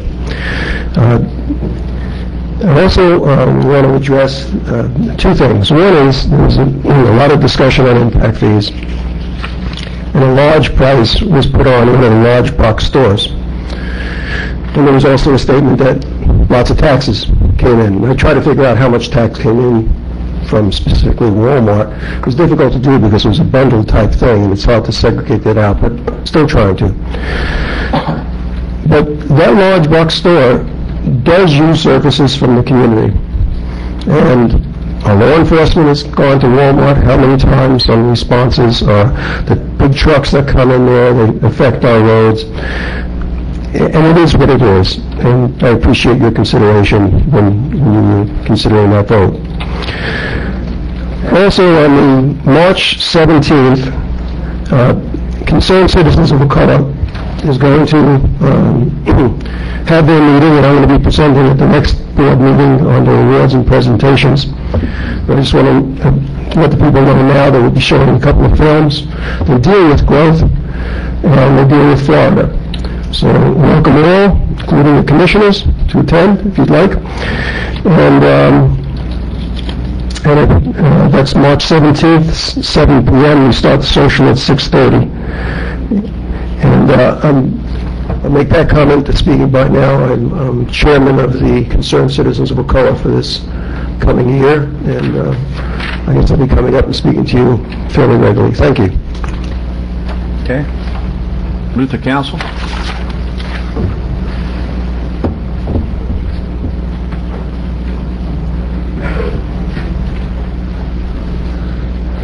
Move to council, 1242 Wakulla Aaron Road.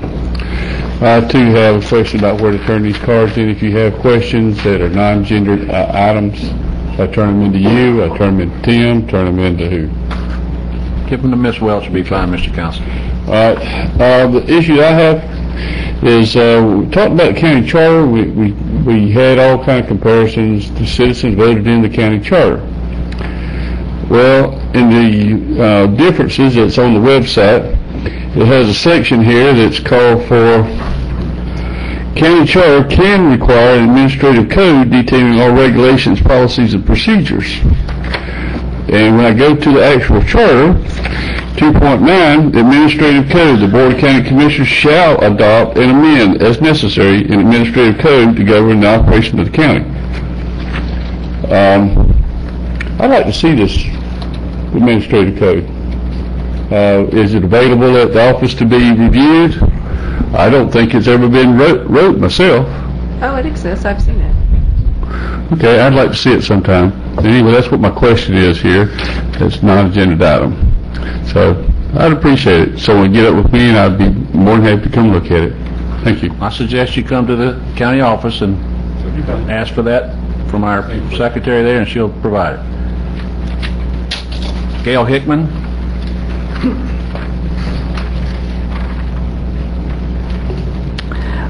Gail Hickman, 528 Hickorywood Drive.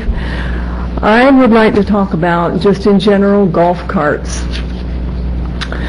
Golf carts are a nuisance to the flow of traffic. People who use the road system do so to get somewhere. Busy people and busy workers shouldn't have to watch out for an object moving 15 miles an hour. By all logic, it's a safety issue. They are not required to wear helmets. There are no seat belts. They're just meandering along. And it's a joyride to only a very few privileged people at the inconvenience of the rest. Thank you. And Larry Roberts? Okay, thank you. That's all the citizens to be heard. We'll move on. On 20, I didn't know I could speak during the other times. I haven't been here in months. I thought this was the only time a citizen could speak. Sorry. Do you want to speak now, or you want to speak on a specific item? Now, if I may.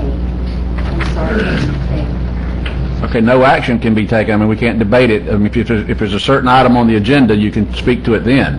I wish to speak now and be... Okay, come on up.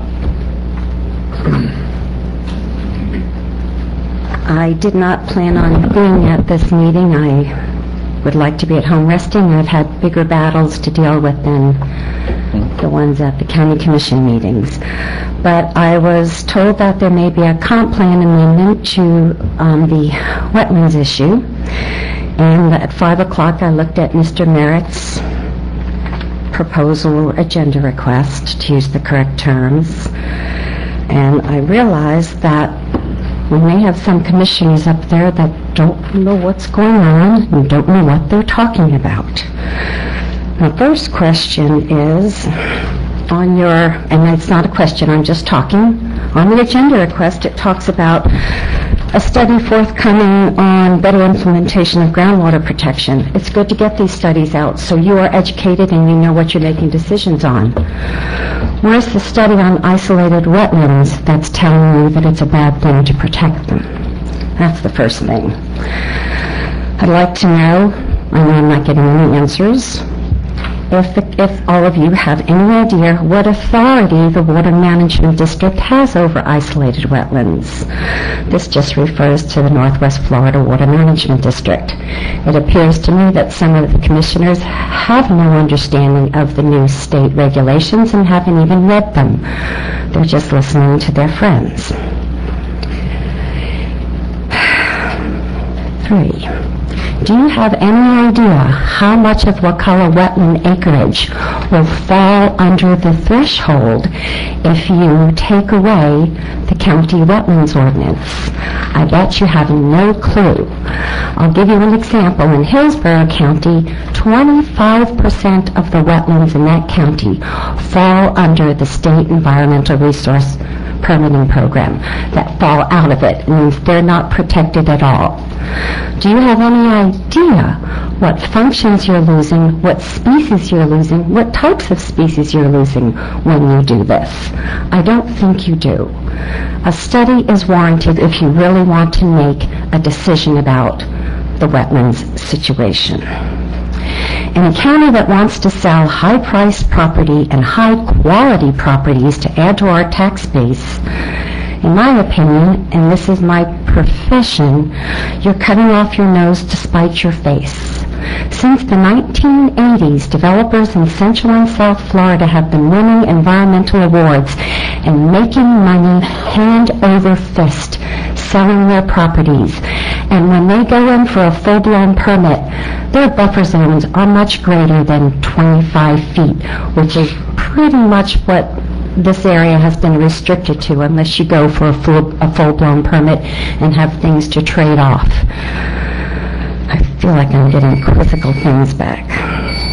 I suggest you first educate yourself before you just listen to your friends and throw something out that may add a great deal of value in the future to our county when the housing comes back.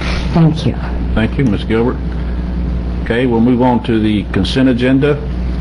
If we can get a motion to approve all the remaining items except for 11 and 25. Those so moved. Second. Moved by Mr. Brock and seconded by Mr. Merritt. Any more discussion? All for the motion? Aye. Aye.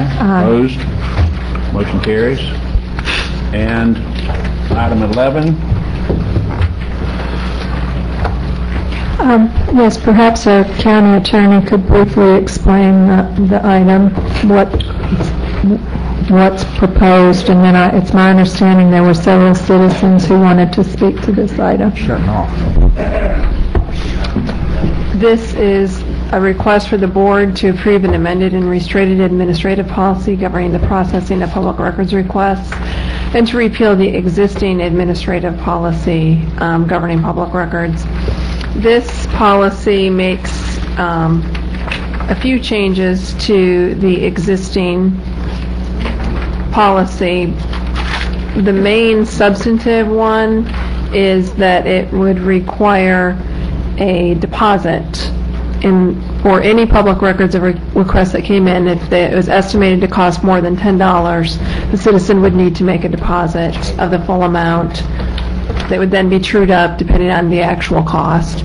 The reason for this is because staff has had some issues. Deposits are clearly allowed under Florida law, and staff has had some issues with large deposits that are large dollar amounts being of staff time and copying costs being put into requests, and then the requester does not come back and pick them up. And so the county is out that money and that time. And so the main substantive change here is the requirement for a deposit. There are some additional statements that we put in here, and we've reorganized it a bit, but mainly that is the substantive change. Okay, thank you. Okay. Move to approve the amended and restated administrative policy governing the process of public records requests and repeal existing administrative policy number 07-01 governing public records. Second. Motion by Mr. Brock and seconded by Mr. Merritt. Citizens to be heard, Chuck Hess. Okay. And Hugh Taylor.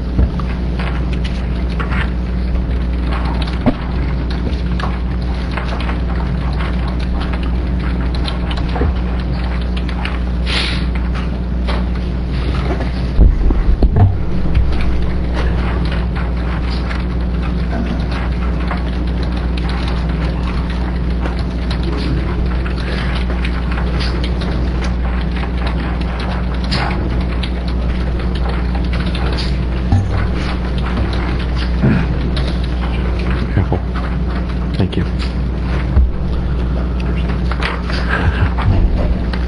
Not really.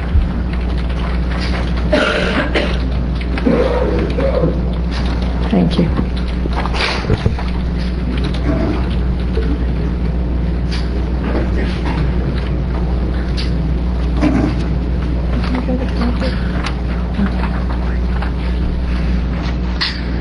Commissioners, thank you. My name is Hugh Taylor. I live on Luther King Road. I'd like to try to get this item tabled or workshopped. I feel there are other citizens who might also want to give some input, and discussion's pretty tough in just 3 minutes. First, I'd like to digress. There will be a public records and a public meetings forum Friday, March 18th, at 7 at the library with the Council for the First Amendment Foundation speaking. This will be sponsored by CCAL and the Wakulla League of Women Voters. My overarching concern with the revised policy is subjectivity. There's no clear quantification, and it just keeps things loose. It's not quite, Heather and I disagree, but it's not quite about deposits. For example, relative to subjectivity, last week we had a special meeting called with only 2 days' notice, but when I attended this meeting, nothing substantive was discussed. I don't think it was a special meeting. Within the past 2 weeks, I asked for clarification on speaking time, combining speaking time, and was told that the limit was 3 minutes unless the chairman extends or reduces the time. That shows the pitfalls of subjectivity right there, some more equal than others. Because of that, I submit the following changes that I just gave you. I'm sure that others with a little more time would have some also, and I'm sure Ms. Encinosa could clean up the language had this been workshopped or regularly noticed as an agenda item. Relative to the other PowerPoint, it's available to see, or will be available to see on YouTube at wakulla.com if you want to see financial contributions and their effects. Thank you. Okay. Discussion by the board? Yeah, I'm just seeing this, Heather, were you giving it further in advance, or just I now? just got it this afternoon, and I spoke with Mr. Taylor, and I'll take a look at it, and if, as I told Mr. Taylor, I'll talk with staff, and if there are things that we'd like to bring back for further clarifications, we certainly can. But this, I do want to clarify, this policy is not your meeting policy. This is just the public records. So the special meetings and all of that, that's not affected by this change at all, what you're voting on tonight. Okay. Okay, I would appreciate if you would certainly consider that. Thank you. Okay, any more discussion? Okay, I just want to add before we vote that I believe in First Amendment rights. I want you to understand that, public, first of all.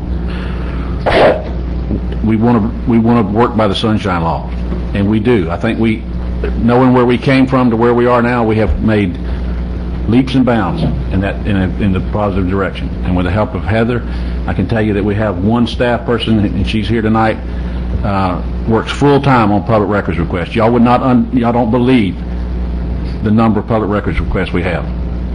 It's amazing, the number. I wished I had the number in front of me, but Tim, do you have that number? How it's grown? And this is fine. But I want to make sure the public understands what we're spending your tax money doing, so you know why we're not doing other things we should be doing. But go ahead, Tim. In 2007, we had a total for the whole year 32. In 2008, we had 45. In 2009, we had 58. In 2010, we had 255. And as of today, the end of February, we've had 59 so far this year. So if you extrapolate that out, we're projecting 354 public records requests this year. The pace. That request could be for a 30-page document, it could be for one page, it could be for someone's entire personnel file. That's not number of pages, that's I want to see such and such as personnel file. I want every document. And I just want to make sure that the public understands and appreciates what we do with public records requesting. We spend a ton of time. I mean, you have to meticulously go through these files and make sure you redact all the private information that can't be shared with the public. It takes a lot of time and effort. And I can tell you, I have been in that office over there when this lady, Virginia Deagle, has been lambasted by the public because she's trying to do her job to the point where, had I been in her shoes, I would have pushed that little red button and had the sheriff's department come and arrest some people for harassment. I mean, that, folks, if you let us do our job, let us answer whatever you need, we're going to get it for you. I wanted to say that to you. This board is determined to do that. And we want to be good public servants of the public records. And we want to provide those in a timely manner. But understand that the job goes on over there. And we have other things to do, and we're going to put you in the queue, and we're going to answer it as it comes to us. But don't be disrespectful to these folks who are waiting on you, please. Treat them with the same respect that you'd like to be treated with, and that's all I'm asking that you do for them. And I think that's important that you do that. If you can't do that, then have somebody else come and get the public records request. And we want to work with you, and this in no way is trying to change what the law says.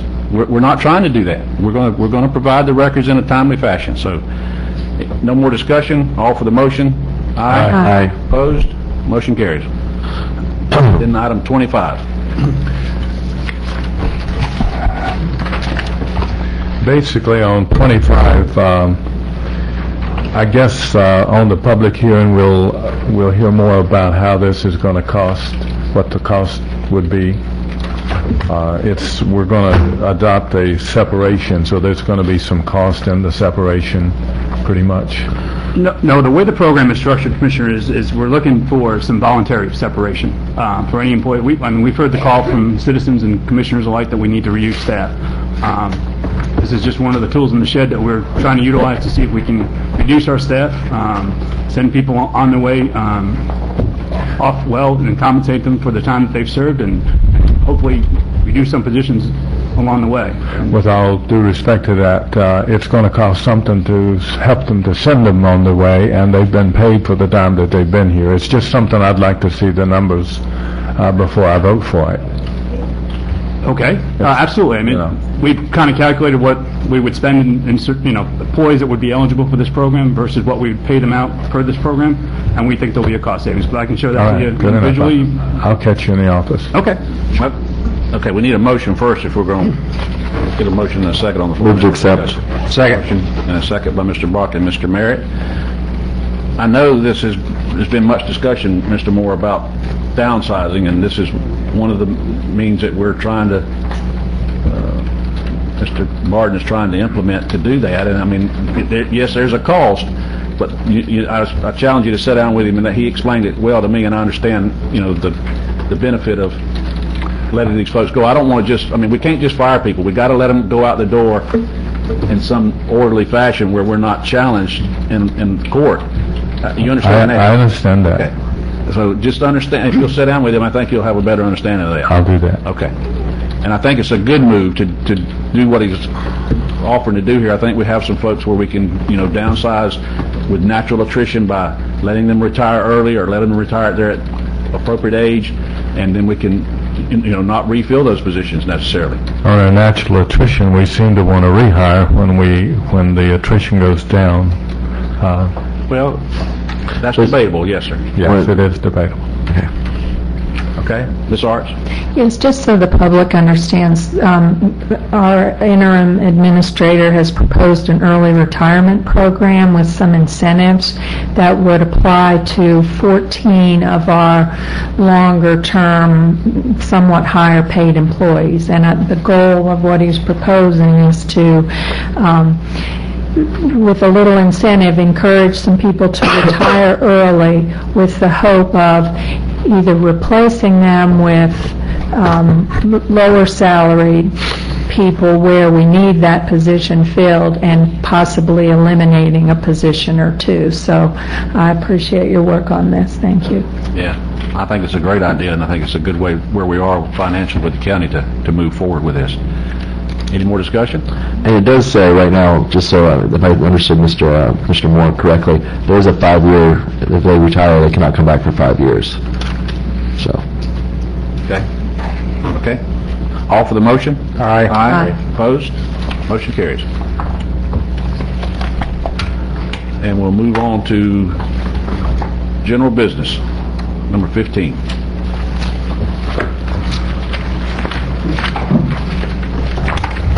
Tell you what, Tim, before we do that, let's go till 10 after. Okay. Give us about 8 minutes to take a break here, okay? Okay. If we can get everybody to have a seat, we'll get started. Thank you very much.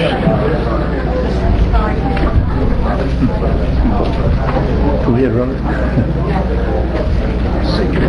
Okay. Thank y'all. Use the bathroom. And if you need to get up, that's fine.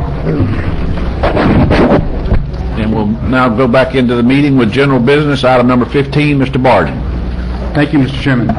Number 15 is a request for board approval for an extended sanitary sewer interlocal agreement providing sewer access to the Wakulla County School Board. Motion to approve. Second. Motion by Mr. Merritt, seconded by Mr. Brock. Any citizens to be heard? Any discussion by the board? All for the motion? Aye. Opposed? Motion carries. All right, item 16. Okay, next item up for discussion is request board approval to accept the bid for the sanitary force main project and award a contract to Allen's Excavation, Inc., accept an award proposal from Utah Utilities for technical service during construction, and authorize the chairman to execute contracts. Motion to, I'm sorry, did I speak first? Go ahead, Mr. Merritt. Motion to postpone indefinitely. We have a motion to postpone item 16 indefinitely. Do I hear a second? No worries.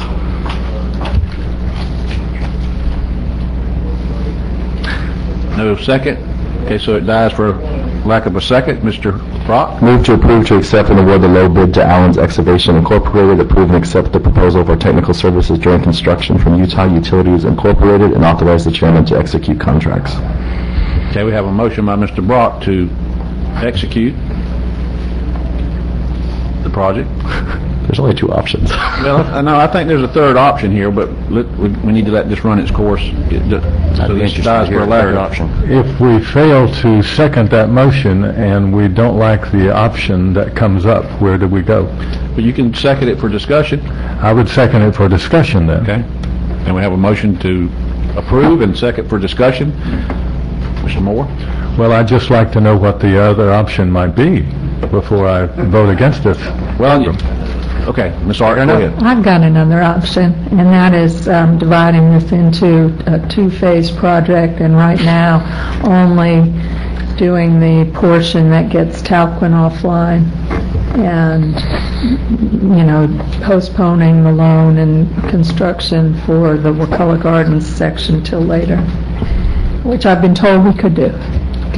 Well, I'm gonna argue that we want to get as close to being a shovel-ready for as much of this project as possible, which is why I want to see us move forward with as much of this project as possible.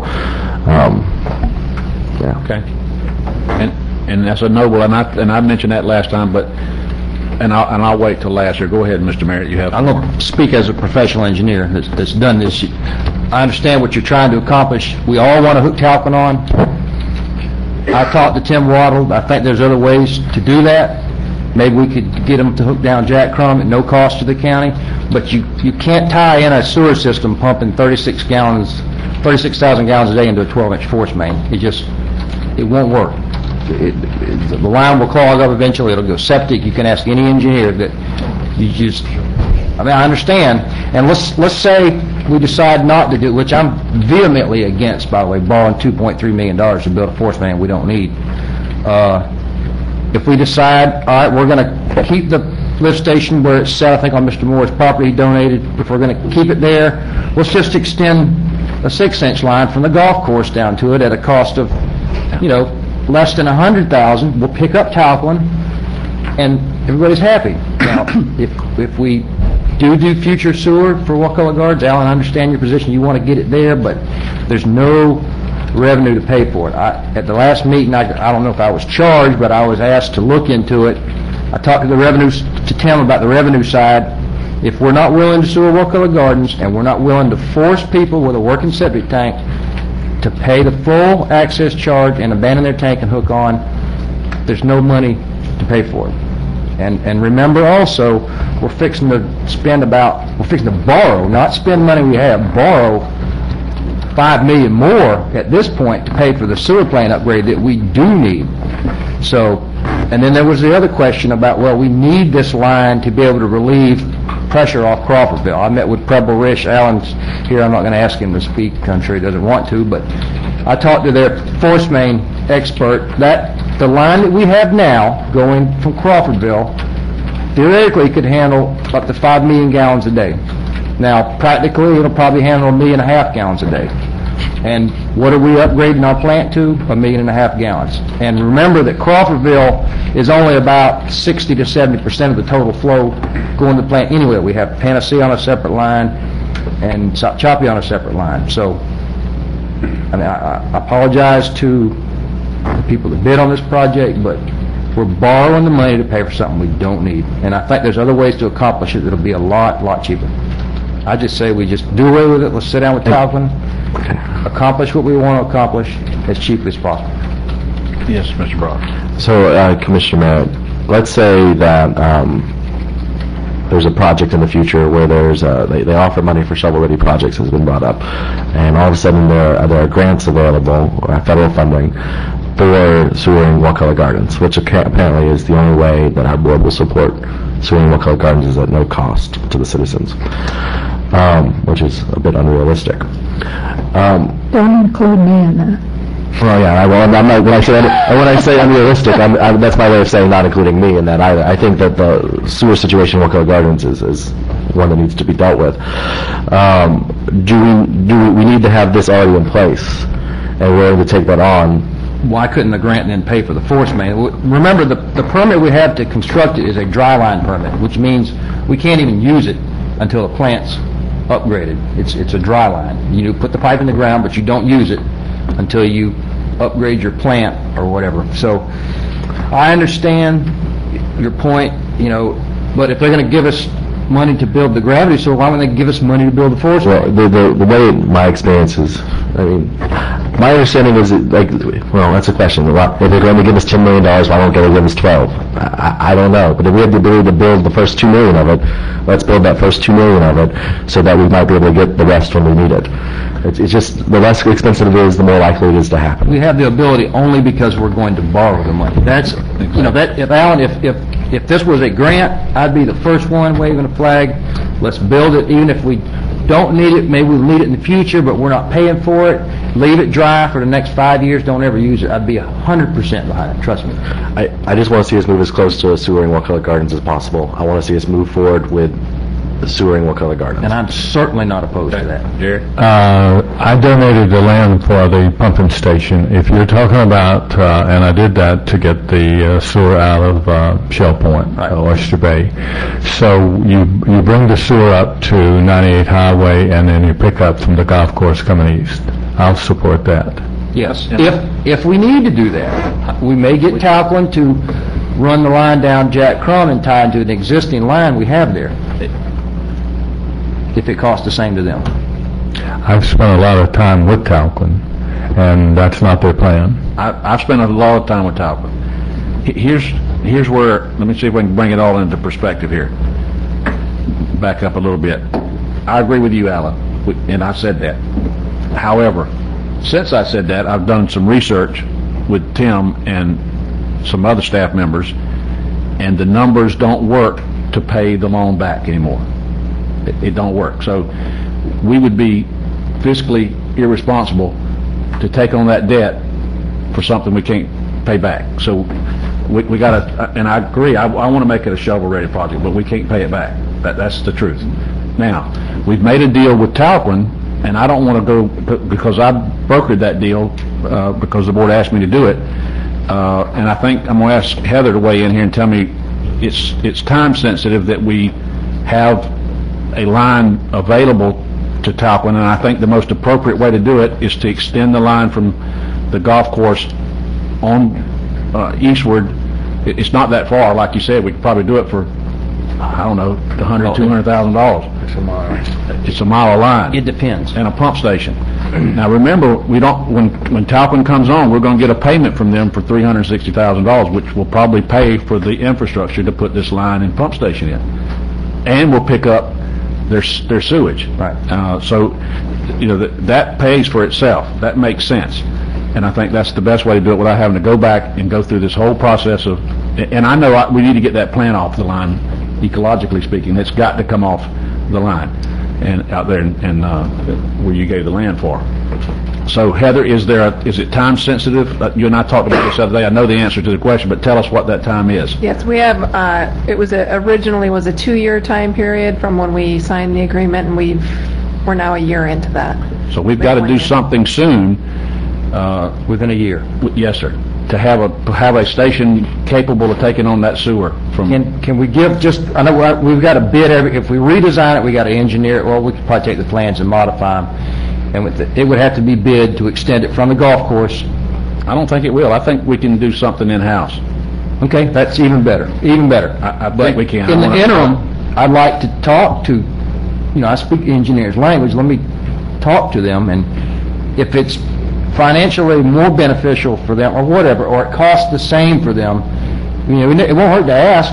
If they could tie in here, it won't cost us a dime. I mean, let's at least ask. I'm not going down Jack Crum Road. Yeah, I'm not going to hold the deal up, trust me. I'm fine with that, Randy, except I'm looking out for the future, and I agree with you, but I just think that it will be better for the county. We'll gain more customers if we run it that little distance down 98. But remember that the line from the high school to the golf course drops down to a 4-inch. Right. So that needs to be, I don't know how much you can handle. You sure? That was increased. Oh, yeah. You sure it's a 4-inch?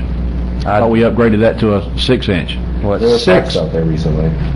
Well, that's the reuse line. I wish Walt Dixon, do you remember what we made that line size to? The original line was in front of Wakulla High to top, and it was the 4-inch line. And didn't we go back though and upgrade it?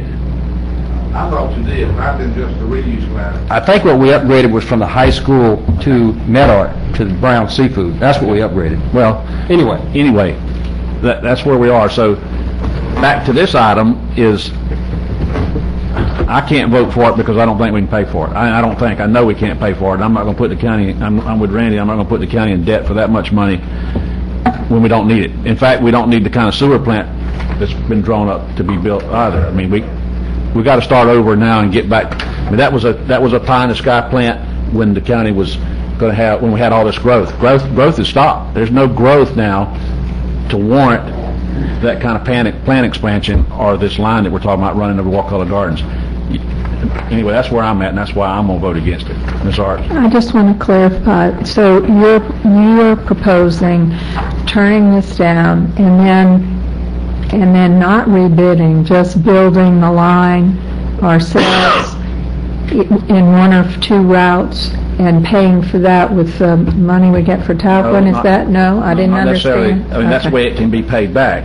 I think we need to turn this down tonight, and then I'd like to task Randy to go back with staff and figure out how to get it from the golf course to there being the place where Toppin's got to hook in, and find the most, the most economical way to do that, either within somebody we got contracted already, or if we have to bid it, that's fine. I don't know. Heather will have to tell us how to do that. Let me explain that a little bit further, too. If Heather, correct me if I'm wrong, under the Talcott agreement, they have agreed to run the sewer line from their plant to the corner of 98. And as you know, their plant's on Cutoff Road, right, between... Right. Okay. It may be the same distance, and they've agreed to do that. It may be the same distance for them to run from the plant via Jack Crum Road and tie in. I mean, it may be close. They're still paying for the pipe and the labor to lay it. If it's the same distance, they could tie in at Jack Crum and it won't cost us a dime. We won't have to build nothing. That's true. That's true. Unless we need a lift station. I don't know if we need a lift station and we wouldn't That's have all property engineering there. stuff. No, you don't have to have a lift station. Okay. Go ahead. Sorry, Commissioner Wright, you go first.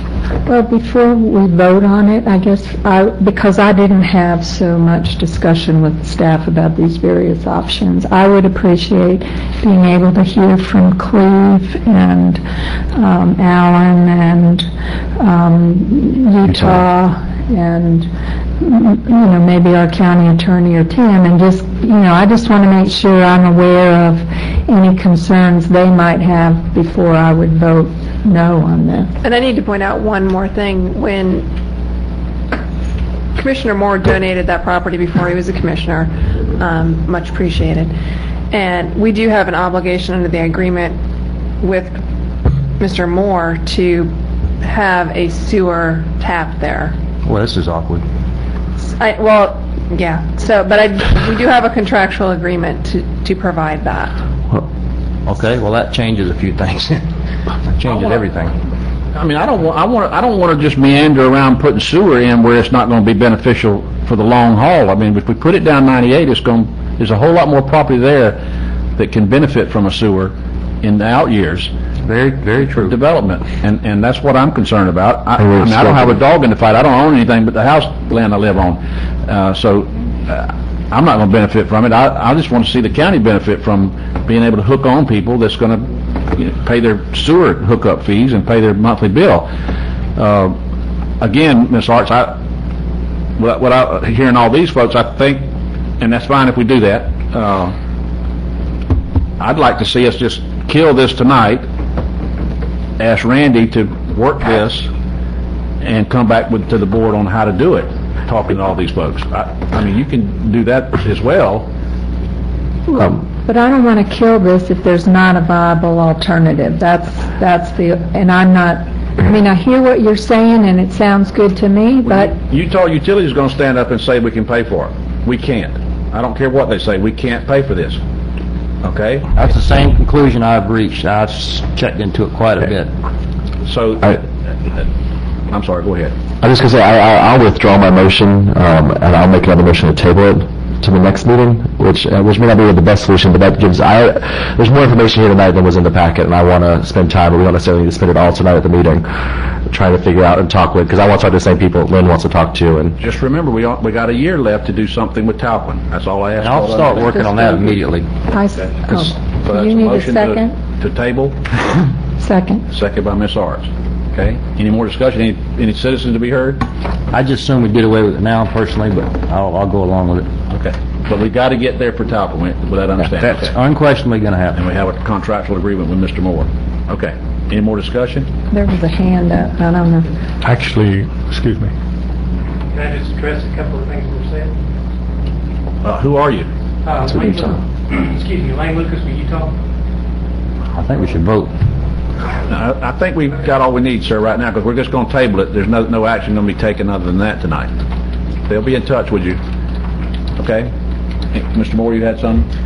I was just going to say that basically, I started talking to Talquin probably 5 years ago. They had called me wanting a spray field on the 500 acres.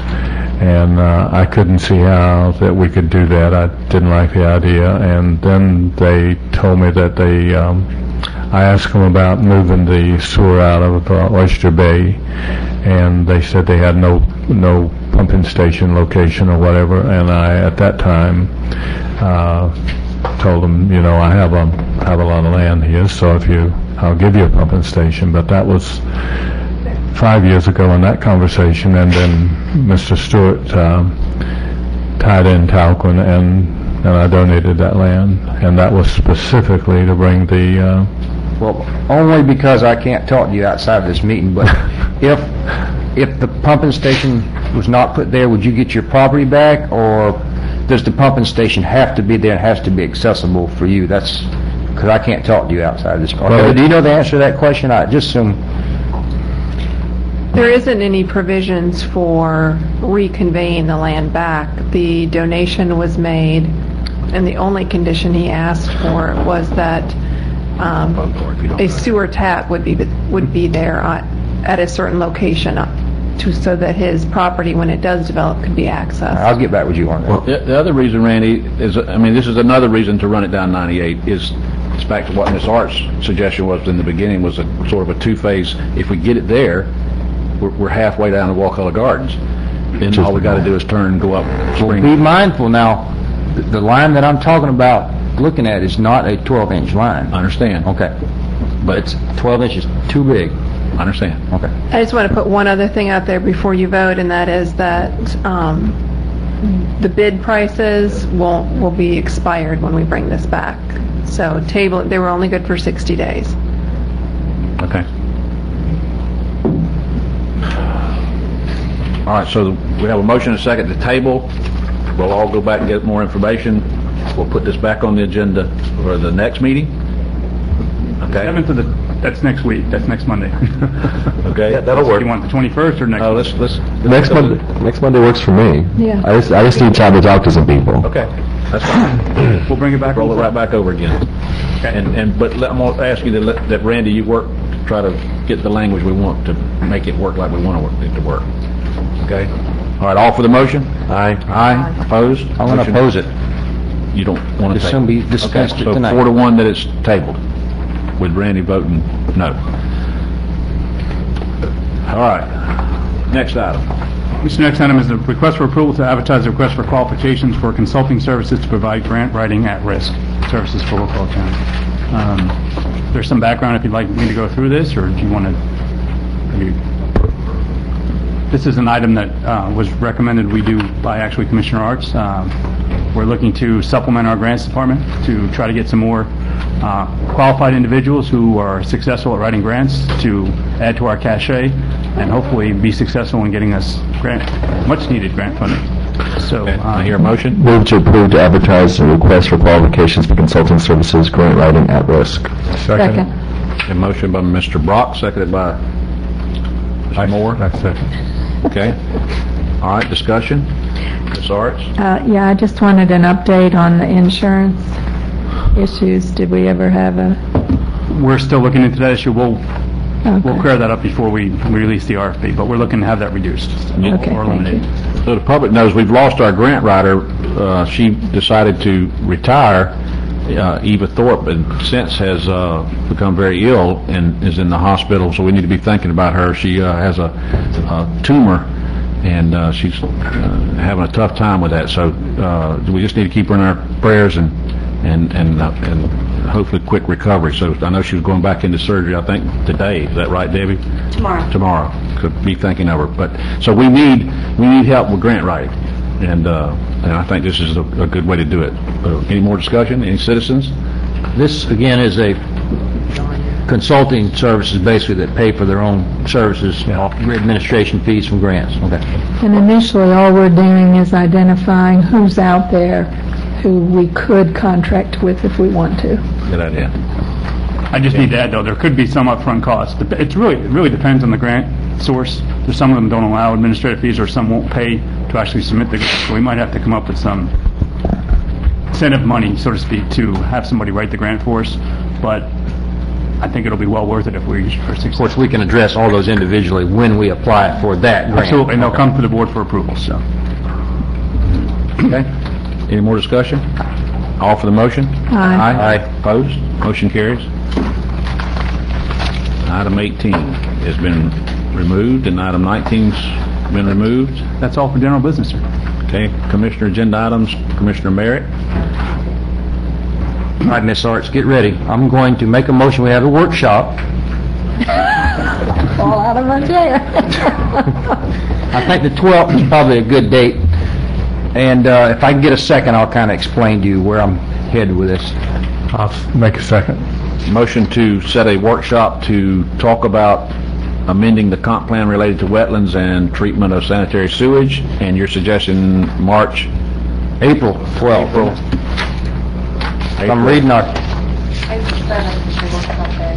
April 7th. Yeah, okay. April 7th? Okay, is that fine? Yeah. All right. I don't think we have another one that day, do we? Who seconded it? We have a second, Mr. Moore? Mr. Moore seconded, all right. So go ahead, Mr. Mayor. All right. I talked last time briefly about the way our county rules and regulations are set up. We have a comprehensive plan, of course, probably you already know this, and we have a code of ordinances. Our code of ordinances can be stricter than the comp plan, but it cannot be less restrictive. I'd like to look at the reason we have a 75-foot setback on wetlands, and the reason we have jurisdiction over all wetlands, isolated and connected, is because of two things. One, the comp plan, two, the ordinance. I'd like to work at removing the specific language from the comp plan and maybe replacing it with Wakulla County, something along the lines will ensure compliances with state and federal regulations via land development code, whatever, assuring that the rules are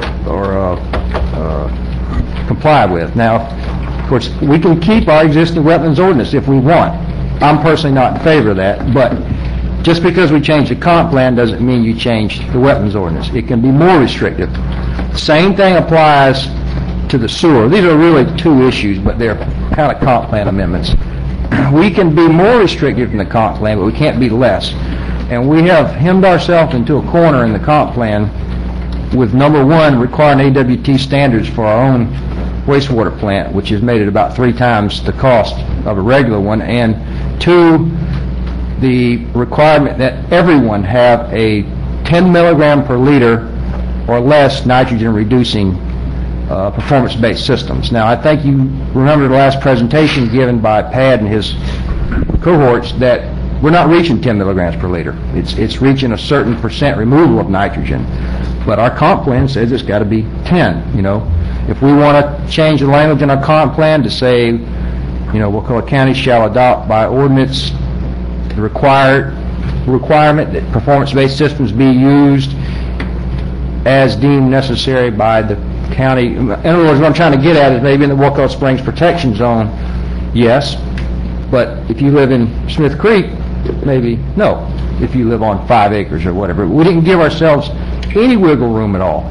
That's what I'm trying to do. I don't want to dredge wetlands. I don't want to kill fiddler crabs. I'm just saying, we have existing federal, state, and water management district regulations that can handle wetlands. I believe we should let them do their job, and we'll just make sure they do their job. Okay. Ms. Art? I think it's a good idea to have a workshop rather than just a limited amount of information and a vote. So I'm glad you proposed that. Okay, we have citizens to be heard. Let's let. Is it possible just to have all citizens to be heard move towards the workshop? Is that something we can do? Because the issue just got, if we're going to have a workshop on it and everyone have a chance to talk, I would rather have that. I was going to say that, but I didn't want to look like a bad guy. Well, and I'm not trying to limit, or how about this, I'll ask those people who come up to speak to limit your conversation as much as possible, and if you'd rather speak at the workshop, to come and speak there. I don't think there is a 3-minute time limit. Is there a workshop have a 3-minute time limit? It's decided by the chair. Yeah, there is. Okay. Well, let's go through these quickly. I'll just ask the citizens to understand that we're going to have a workshop and to limit your comments to that, please. Bob Danzy. With respect to that, Thank you, sir. appreciate what you do. Howard Kessler.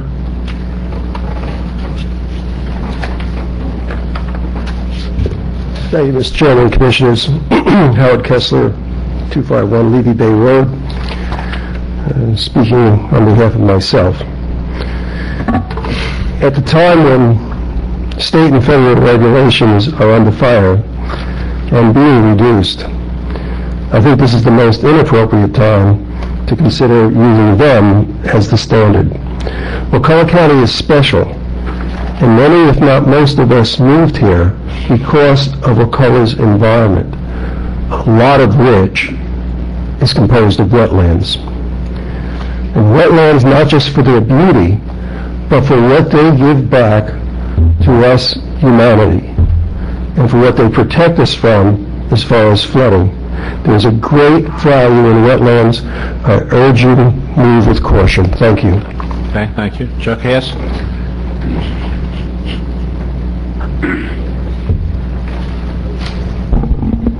Well, I would come to the workshop, but I won't be here for that time period, so I have to speak tonight. And I could actually give a long lecture on wetlands and the importance of ephemeral wetlands and our ephemeral pond system out there in the county. They do not fall under regulation by the state. You're going to, and most people don't recognize the importance of these wetlands, and they are extremely important for wading birds, and a whole host of species that are dependent on these wetlands. And you're talking about taking all of those off the system, because these are the kind of things that, we protect because they have wetland vegetation, but they're real quickly changed and their whole character is changed, and the whole species composition of these things can change just by the kind of activities that we, a lot of developers and people that are using land think is okay. They're not changing it, but they are changing it, and that's why you have to have these kind of protections on wetlands in the county. And it is important. If you want to keep the host of the environment of the natural features that we have out here, you're going to have to keep these, wetlands protected in some form or fashion. And just taking them off the system, as what you're proposing, is not going to work. Thank you. Okay. John Schuff. I'll pass the workshop. Guy Revel.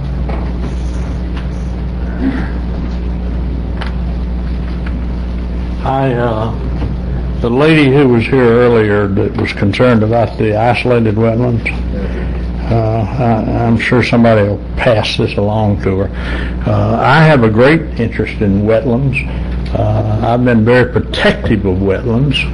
I served with Commissioner Kessler on his Wetlands Committee, and it was formed to address what he talked about, isolated wetlands.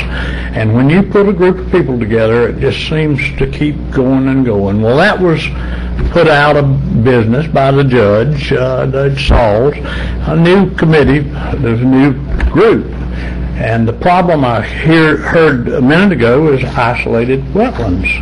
Is because that's what most of our wetlands are, isolated wetlands. Let me read to you something very factually, Commissioners. This is the Northwest Florida Water Management News. It starts by saying Northwest Florida with the vast undeveloped tracts will receive added protection when Environmental Resources Permitting, ERP, is fully implemented, presently anticipated for mid to late 2010. I want to report that what I'm about to read went into effect November the 1st. I talked to the head of that agency today. I spent all morning doing research on this. Okay. This will also eliminate the statutorily imposed, listen to this, complicated, confusing, costly, and time-consuming process of having to obtain permits from, they say two. There really is more than two. There's local, and which is county or city, and there's the state DEP and North Florida Water Management Area. Okay, so the purpose of this was to make it simple, to do away with all these different sources that you have to go to, continuing.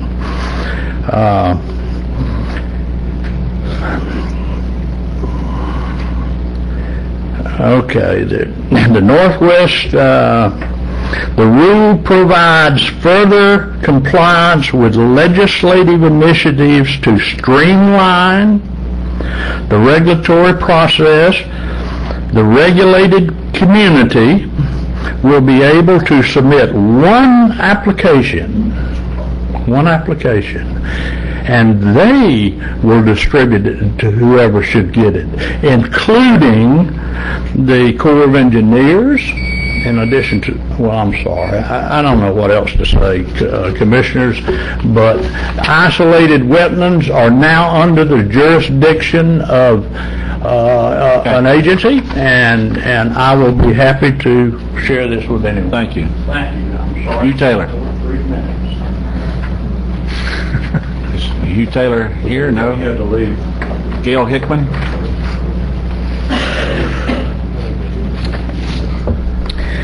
Gail Hickman, 528 Hickorywood Drive.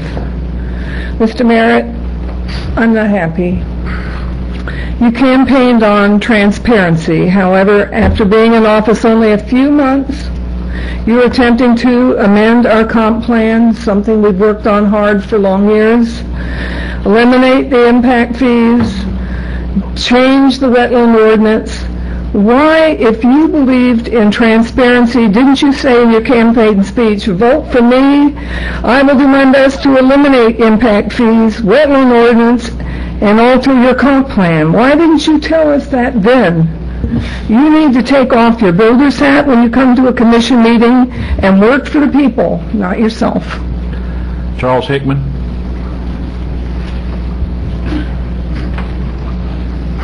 Charles Hickman, 528 Hickorywood Drive. To go along with what Mr. Revel says, isolated wetlands indeed are covered. I feel like I'm addressing my comments more to our TV public than to the board, as the board already knows the impact that this proposal means. By eliminating the provisions of the comp plan, it in essence eliminates the protection afforded under the county wetland ordinance.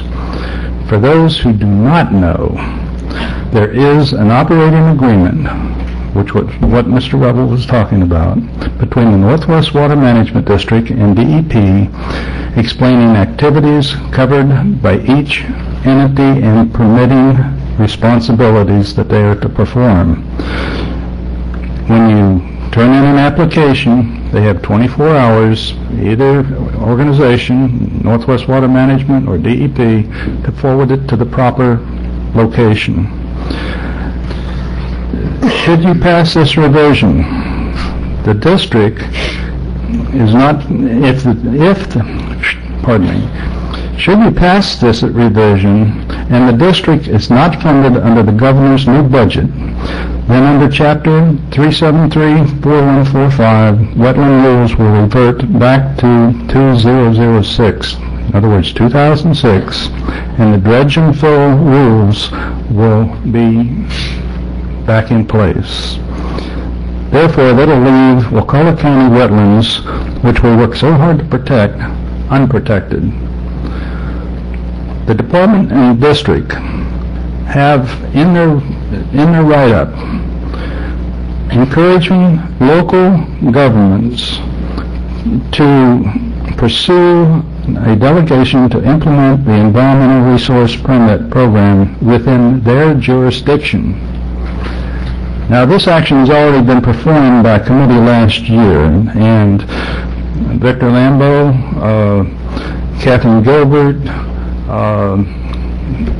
Heather, we all met up at DEP, and they reviewed it.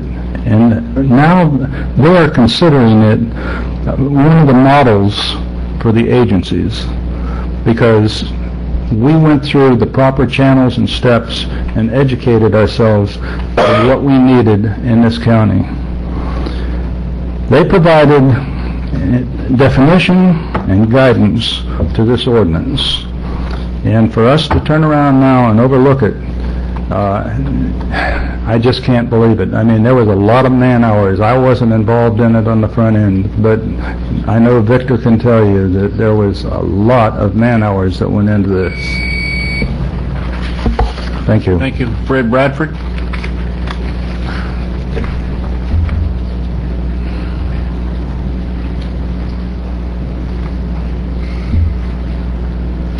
Fred Bradford, Panacea. As most of you know here, I'm Wakulla County Marine Contractor. And I just heard what was said, that the Wetlands Committee worked with the DEP, but in actuality, they did not. They made their own rules and regulations and turned their back on state and federal guidelines. And for example, the wetland ordinance is a real sensitive issue. But our wetlands have never been in the danger that they seem to be in by certain individuals. And the reason, there may have been some isolated incidents that were well taken care of. And there may be some more in the future, and they'll be took care of. But for example, the state and federal guidelines said that as a contractor and a homeowner, you're allowed to have 25% of a canal and use it. Well, the Wetlands Committee said that they were going along with the guidelines of the state and federal government. But if you're looking at wetlands ordinance, which by the way, 43 pages long, 31 of the pages in it were directly, had a direct mark on marine construction. They were, and it was already voted on, that they were going to do away with the state and federal guidelines and adopt a 20% use of the canal. So that statement's wrong with what our brother said. Also, they established a closure rule in man-made canals, which is contradictory to the state and federal guidelines. And the closure rule that they established says that if there are 3 vacant lots that are over 150 feet, they must be developed through the wetlands ordinance. Well, if you go through the state and federal guidelines in a man-made canal, you can develop that middle canal without a wetlands ordinance. So they're wrong. They're telling the fib. Also, they did not distinguish the difference between specific wetlands and tidal wetlands, which is completely different. The state and federal government allow us to have a seawall. If I own my property and I'm on Oclotney Bay, I can go to the high water mark and I can put my seawall right down that high water mark according to state and federal guidelines. But the Wetlands Committee, which is very biased toward any construction or any development, now we have to go through the wetlands ordinance to obtain that permit, which would be denied by the wetland ordinance, even though we spent almost $3,000 in permit fees. This wetland ordinance should be repealed. Okay. Victor Lambeau. Thank you, Mr. Chairman. I intended to speak a long time till you cut me off. As you know, I was chairman of the Wetlands Committee. And Mr. Merritt is correct that you don't have to have it in the comp plan to have a wetlands ordinance. But I think most of us and most of the people, most of our citizens look like if you take it out the comp plan that you intend to take it, the ordinance away and the protection. We did discuss it with the state. Obviously, this was a county resolution, a county committee, so obviously they voted on it, and it's not the state's place to vote on it or approve our resolution. But you all approved it. It was well coordinated. I think you need this wetlands ordinance. It's so new that we think about changing it. Think of the golden goose. This is what brings us the prosperity to Wakulla County, is the wetlands, the fishing, the outdoors, the scenery. And this is the protection. If you want to rely on people away from here, some bureaucrat in Tallahassee or some bureaucrat in Washington, D.C. to protect your interest, I think that's wrong. You have self-government here, and this is where you should look out for your interests. Thank you. Okay, thank you. Okay, that's all the citizens. Have you heard any more discussion? Okay, well, the motion is to set a workshop on... I would like to say something there. It was mentioned that Mr. Merritt brought this up and failed to disclose in his campaign. If Mr. Merritt had not brought this up, this was my campaign issue, that I would dump this wetland ordinance, I would dump the impact fee ordinance. So it would have been done without Mr. Merritt, because that was the campaign, that was the thing that people told me they wanted, and that's what I stand by. Okay. Any more discussion? All for the motion? Aye? Aye. Opposed? Motion carries. We'll have a workshop. All right, Mr. Merritt, 20B. This was an item that originally was to request funding to do a computer model of our sewer system. You know, we just went through several minutes talking about do we need this and do we need that. You can model a system, which Chubby does with their water system, to say, hey, how much will this line carry? And at what point do we need to upgrade this line so we can kind of start thinking proactive instead of reactive? We could have milestones. Anyway, Cleve has graciously, or his group, and Cleve has volunteered to do it for free. So I think we should accept that price. I already called Pebble Ridge and told them they weren't going to get the job because somebody's going to do it cheaper.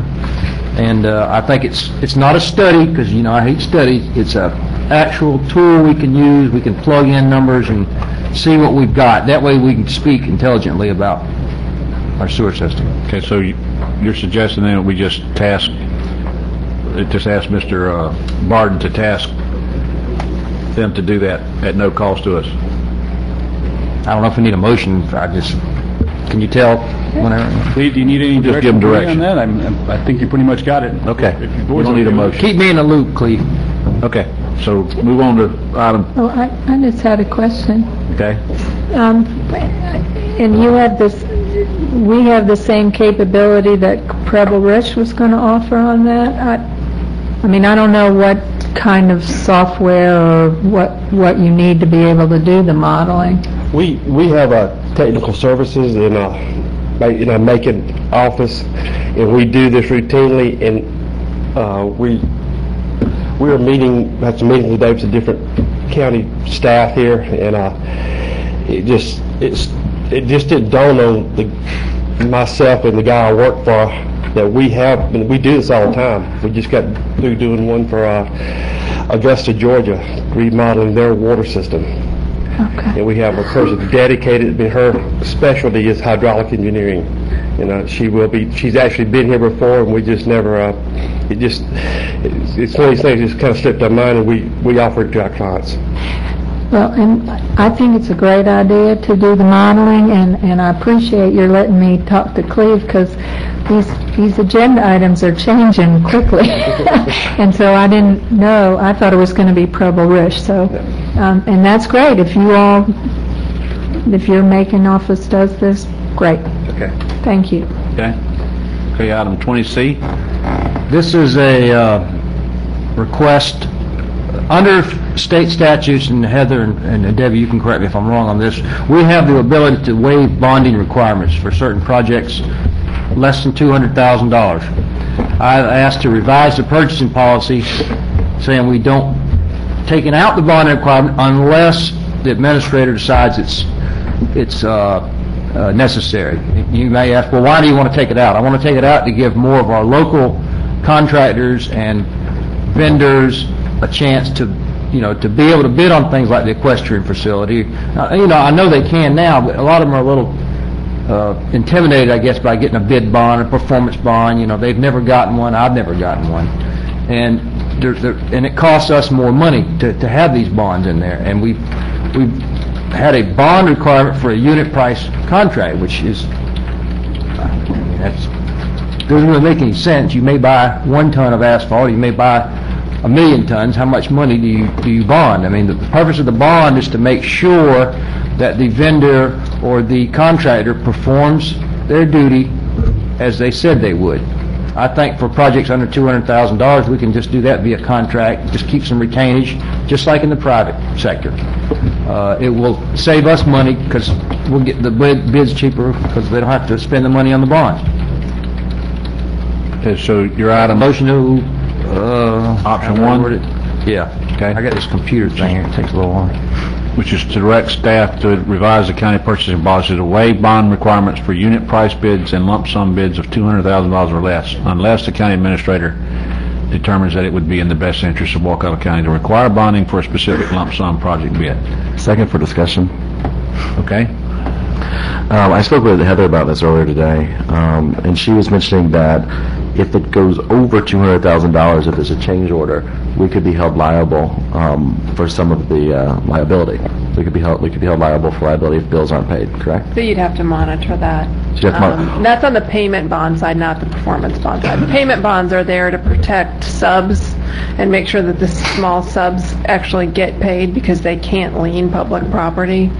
So that there's performance bonds, which you take care of with the retainage. The payment bonds are the issue we were discussing. And one of my solutions, because we can monitor it and it could still slip through the cracks, I was going to suggest that we might, instead of, if 200,000 is the cutoff, we might set it at 175,000. So that there's that $25,000 cushion. But remember, though, if that payment bond issue comes up, in the private sector, we have a release of lien, where all you're trying to do is say, hey, Sheetrock Man, or hey, Gulf Coast, did such and such pay you? If they say yes, then and that's the whole point of it, is they got paid. And if this was somebody building a house or a commercial, they'd make the sub sign a release of lien saying, yes, I've been paid, I'm not going to sue anybody. Now, I know that doesn't really apply to public because they couldn't sue anyway, but I understand what you're saying, but if that's what you really want. Well, I was going to say, my understanding is, let's say a company takes on building one of our projects, and for some reason they don't pay their subcontractor, and it goes to $201,000, we would be liable for them not only having paid them, but also having paid... We could be sued. We can be sued and have to pay... Assuming the general contractor goes bankrupt and doesn't pay the subs, the county could be sued at that point. And so that's just if there's we should be monitoring that, and I'm just, as we keep cutting staff, there's things I just want to put in little cushions, or we could put cushions in, like, so that if, let's say, we have to be sued, if we have to make a change order for a little bit of money, we're still in the safe area. As long as we have a good remember, you can build a house for less than $200,000, of course, but these are typically smaller jobs, and you can have a contract with the contractor or whoever, and keep retainage, keep 10% retainage. They don't get all their money till they're done. And there's the 2 bonds, and that covers one of the bonds, and it doesn't cover the other bond, the retainage, right? Retainage you normally hold back for in place of the performance bond. That's right. Payment bond is to make sure the subs get paid if there are subs.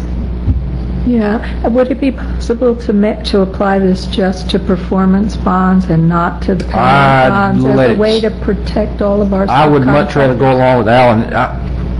Has this ever been an issue in the county about a project, a small project, subs not getting paid? I mean, I don't know. I don't think it ever has, to be honest with you. Now, I'd rather not reduce the amount, and I left it at Tim's discretion, or whoever's discretion. Like, if we get a bid in Panacea for gravity sewer, it's 20 foot deep for $160,000, you know they can't do that. So he could say, well, y'all really need to post a bond on this, and I made sure to leave that in there, that if there's any question, if he decides, or whoever decides it needs a bond, then he has that discretion.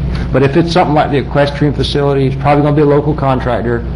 We just, we have a contract, and I've found that, and we could do that, but I think you leave things up to discretion, that the liability comes up an issue again, we can get sued, because what's making me, I've said I can do this for $165,000, well, I can't do it for $165,000 if you're going to make me pay a bond, and I don't know. If you want to put a cushion in there at 175, that's fine with me, as long as we can do that without delaying this.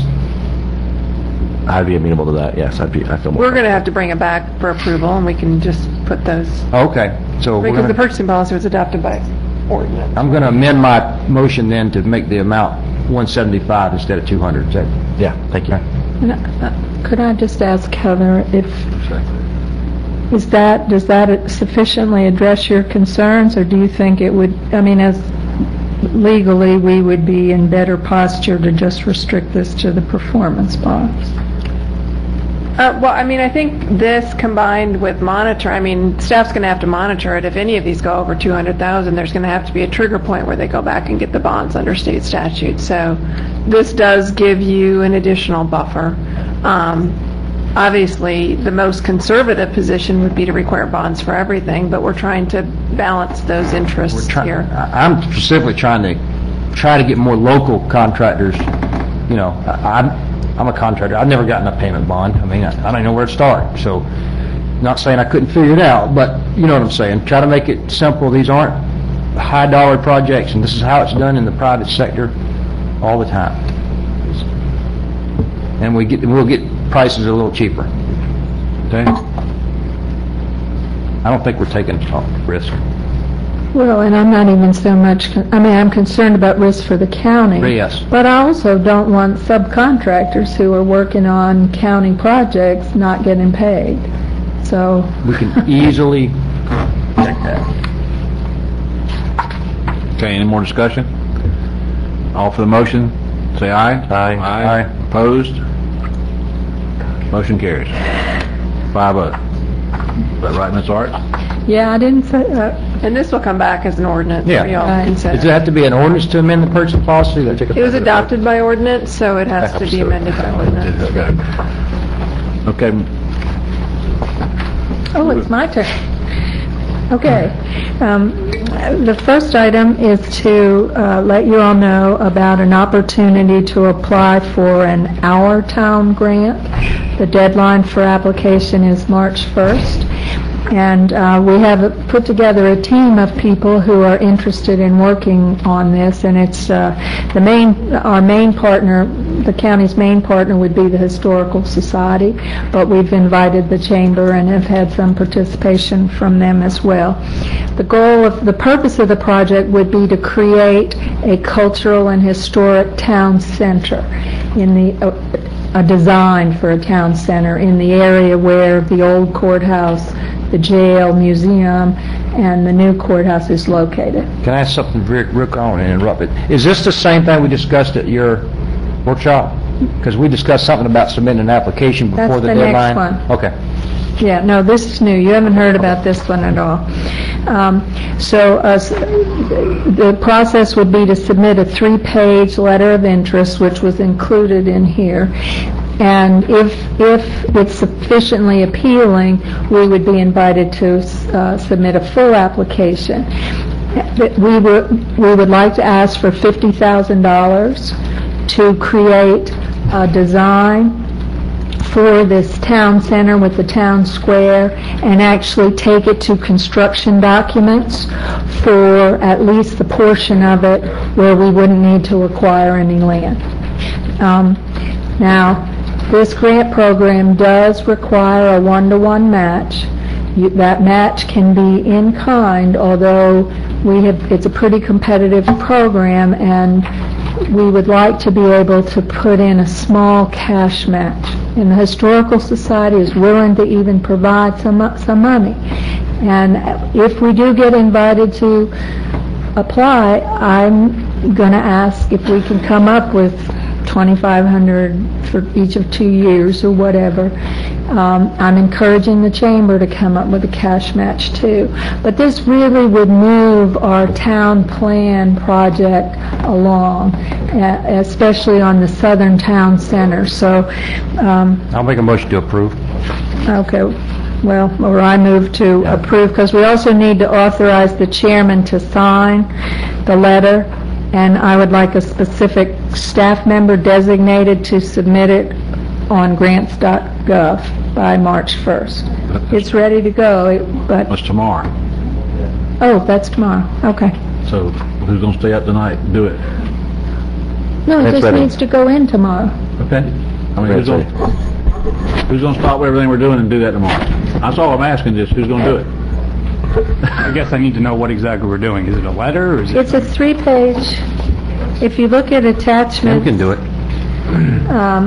Okay, if you look at attachment 2, that's the letter that Chairman Stewart needs to sign. Okay. And that, along with the attachment 3, those 2 pages all need to be submitted tomorrow through grants.gov. I don't think that'll be a problem. Okay, so If you'll bring it to me to sign at school, I'll be glad to sign it. Okay, we will have it to you in the morning, and then we'll submit it in the afternoon. Jessica's got it now. Okay, I'll sign it tonight, and we'll get it in there. There you go. Thank you, Jessica. It's amazing what the staff will do. Okay, so the motion then is to direct the chairman to sign and staff to submit that tomorrow, and keep our fingers crossed that we get it.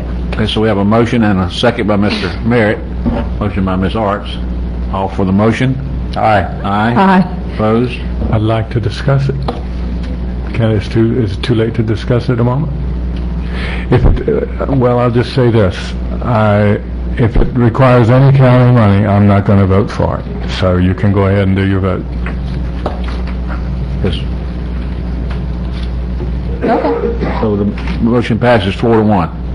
Mr. Moore. This is just to apply, right? Yeah. This is the letter of interest. It'll No come back for us commitment. to discuss funding it later. There's no commitment at this point. All right, then I change my vote. I'll vote with it. Okay. Thank you. Motion carries 5-0. Okay. Starts. All right, my second item is, in fact, what we talked about at that workshop, and we put together the letter of interest. It's gone in. This is purely for your information. So I move that you accept this update. Second. Motion to accept the update, seconded by Mr. Brock.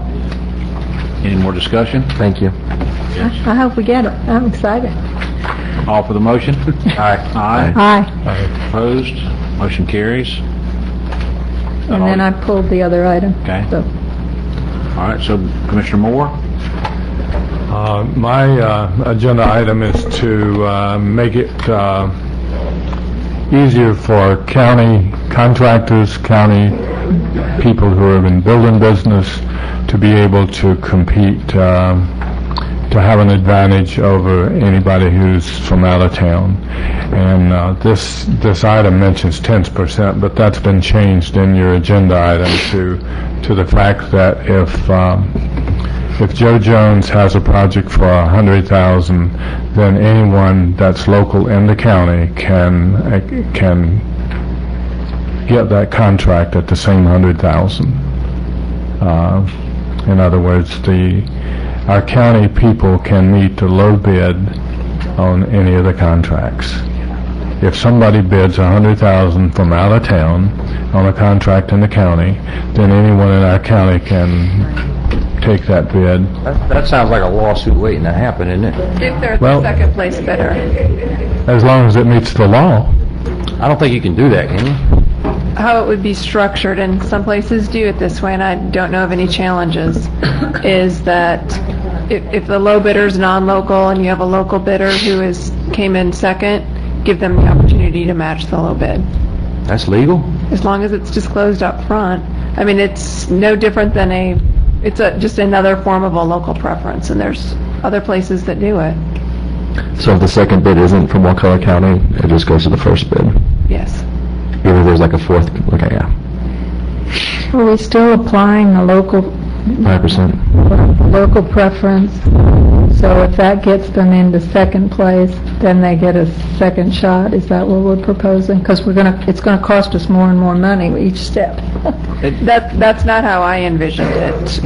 I envisioned it if your second place bid is a local contractor and they're willing to match the low bid, then they can be awarded the contract without a fine. There's not going to be a 5% with bids. The 5% would still be operable in non-bid procurements like RFPs, where there's 5% of the points. Almost guarantees that all the work will be local, because Well, the only issue, I guess, I won't say the only issue, but a big issue is that, I mean, I love our local contractors as much as anybody else, but now they got a cushion to work with. We can, I'm going to put an extra 20 grand in here. If I get it, I get the money. If I don't, and I get second place, I'll still get the job because I'll bring the price down. Now, that's all I'm taking out. Good point. And I would prefer, to give some sort of preference to them, if they're within whatever the other way to do it. I don't know how you do it. We give a 5%, we weight them 5%. I'm a local contractor. I certainly support that. I just want to be sure. I have no problem. I just want to make sure that the local people see what happens is when you recirculate this money, it's a no-brainer. When you recirculate this money in the county, it's like a 3-to-1. It stays in the county, it buys, it hires people in the county, it buys groceries in the county, and all kinds of numbers. You can run them however you wish, but I'm with you 100%. Tremendous to our advantage that our local people have every opportunity to be able to get these jobs. And I think there's a lot of ways. I mean, Commissioner Moore's, the goal is to obviously stimulate local. I like the goal, I'm just not sure. If we find that it's not working, we just change it. I don't want to find it's not working with a lawsuit. That's the only thing I'm worried about, Jerry. I don't know of any lawsuits against that sort of a preference. We could, if you wanted to do the 10% preference, right now you have 5. If you wanted to change that to 10, which was the original proposal, you certainly can. You may want to do that and have a cap on how much you would do, because if you're talking 10% preference on a $3 million project, you're going to pay a lot more to have a local pay $3,300,000. I think maybe if we could restrict this to the projects that don't require bid bonds, for example, that may be a good delineating point, because if we're doing a sewer force main, there's probably nobody local, probably, to me, the local preference is on the smaller jobs. Those are the framers, it's just a thought, but I'm just a little leery. For those under 200,000, is that what? If it was that, and you got a bid in the equestrian center, one was 180 and one was 170, and the 170 was a Wakulla County person. The 180 was a Wakulla County person, and they said yes, I can do it for 170. I may not so much have a problem with that as if it's in the millions of dollars. Well, I don't mind that if we restrict it to 200,000. That gives our local people. It's legal. So you can back that down to a maximum of 200, however you can word that. This would be for projects that are $200,000 or less. Yes. And that's just a thought I had. I don't have any trouble with that. I just want to make sure our local people, that are the average person out here bidding on jobs has a better than even opportunity of getting that job. And they have that. Sorry, Commissioner Arts. Well, and I actually asked Deb to check some of the statistics for us, and one of the things that she pointed out, which I'd heard before, is that on a lot of jobs for people to come in from outside, their costs are increased because of having to do the transportation. So our local people are able to be the low bidders pretty successfully a lot of the time. And then we have other projects where we just don't have any local bidders. And so, I think I'm with you with trying to get more work to our local people, but I think that's already happening to some extent, and What about we've if- got the preference. If you want to do it to the 200, I'm fine with The that. Equestrian Center, I think, is a good example. It was, I mean, the guy's not like he's from New York City. I mean, he's from Bluntstown, so we're not talking about a Yankee or something like that. But anyway, I think the second guy was no, just kidding. The second guy was a local person, and I think in that case that would have kicked in, correct? Well, I had, Randy, I had prior 10%, so we're given 5 points now. Why don't we just keep it simple and move that 5 to 10? We can certainly do that. Do you want, and limit, okay, right now you've got a 5% local preference. That applies regardless of the project, estimated project cost. So if we go to 10, do you want to make it 10 across the board for all projects, or 10% if the project is less than 200,000? Yes, the latter. I like the I latter. think I'd like to restrict it to the 200 or less. And that's what's really benefits the local Fine people. enough. I will amend that to the 200, And to the we're- maximum of 200. So and that retain the 5% for projects over? Yes, if that's where they are today. We actually have 3 categories because the whole definition of what's local led to lots of different definitions. So we have a 5%, a 3%, and a 1% category, depending on whether this is the location of their main office or sole office, or that's the 5%. If this is if they have a main office somewhere else but have an office here too, then they get the 3%. And if it's somebody who lives here but happens to work somewhere else or whatever, then it's 1%. And I think it's even more complicated than that. I think if your office is in Leon County and you have no ties to Wakulla County, you get a certain amount, just because we have Regional.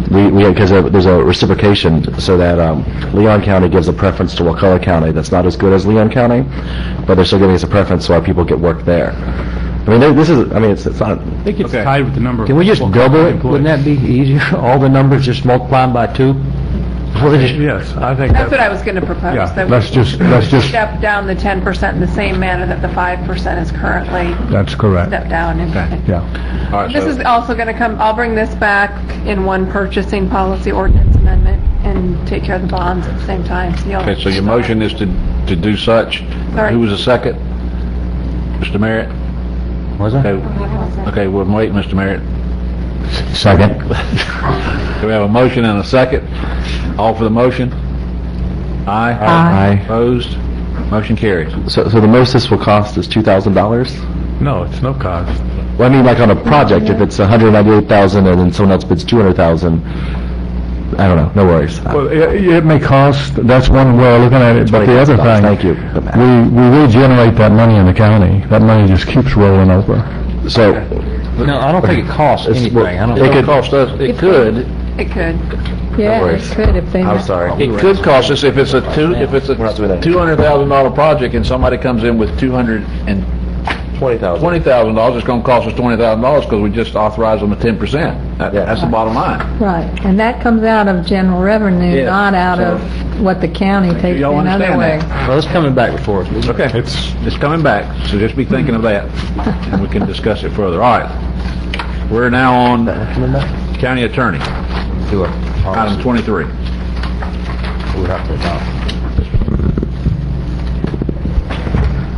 Thank you, Mr. Chairman. This is just we wrote down a brief litigation update to let you all know where we are with some outstanding cases. If you have any questions about any of them, we'll be happy to answer them. There are a couple on here that I wanted to mention verbally that are not on here that I wanted to mention verbally. One is one that's being covered by FAT Council, and so we just get updates, and I wanted to share one with you. This is a case, it's Carter and Fort versus Wakulla County. It's dealing with the destruction of a mobile home through the code enforcement process, and it's early procedural. Your counsel is Carr Allison, that's through your insurance policy, and they've filed a motion to dismiss and a motion for a more definitive statement. One other item that we're providing defense for the county on is a Commission on Ethics complaint, and we can talk about that, and it is a confidential matter, so that's why we didn't include it in here, but if you have any questions on that. So what? Commission on Ethics complaint, you have a contractual. I do? No, not you. No, you would know about it if it was against, no. That's what I was asking. It's just, you're obligated to contractually provide a defense for the person who had the complaint filed against them, and we can talk about that in more detail. Report's over. But if you have any questions, I wasn't going to run through all these in great detail, but I wanted to give you some detail. I can tell you that the Crum and Tucker is pretty much done at this point, even since this last update. The Log Creek matter in federal court, we finally got the judge to sign the dismissal.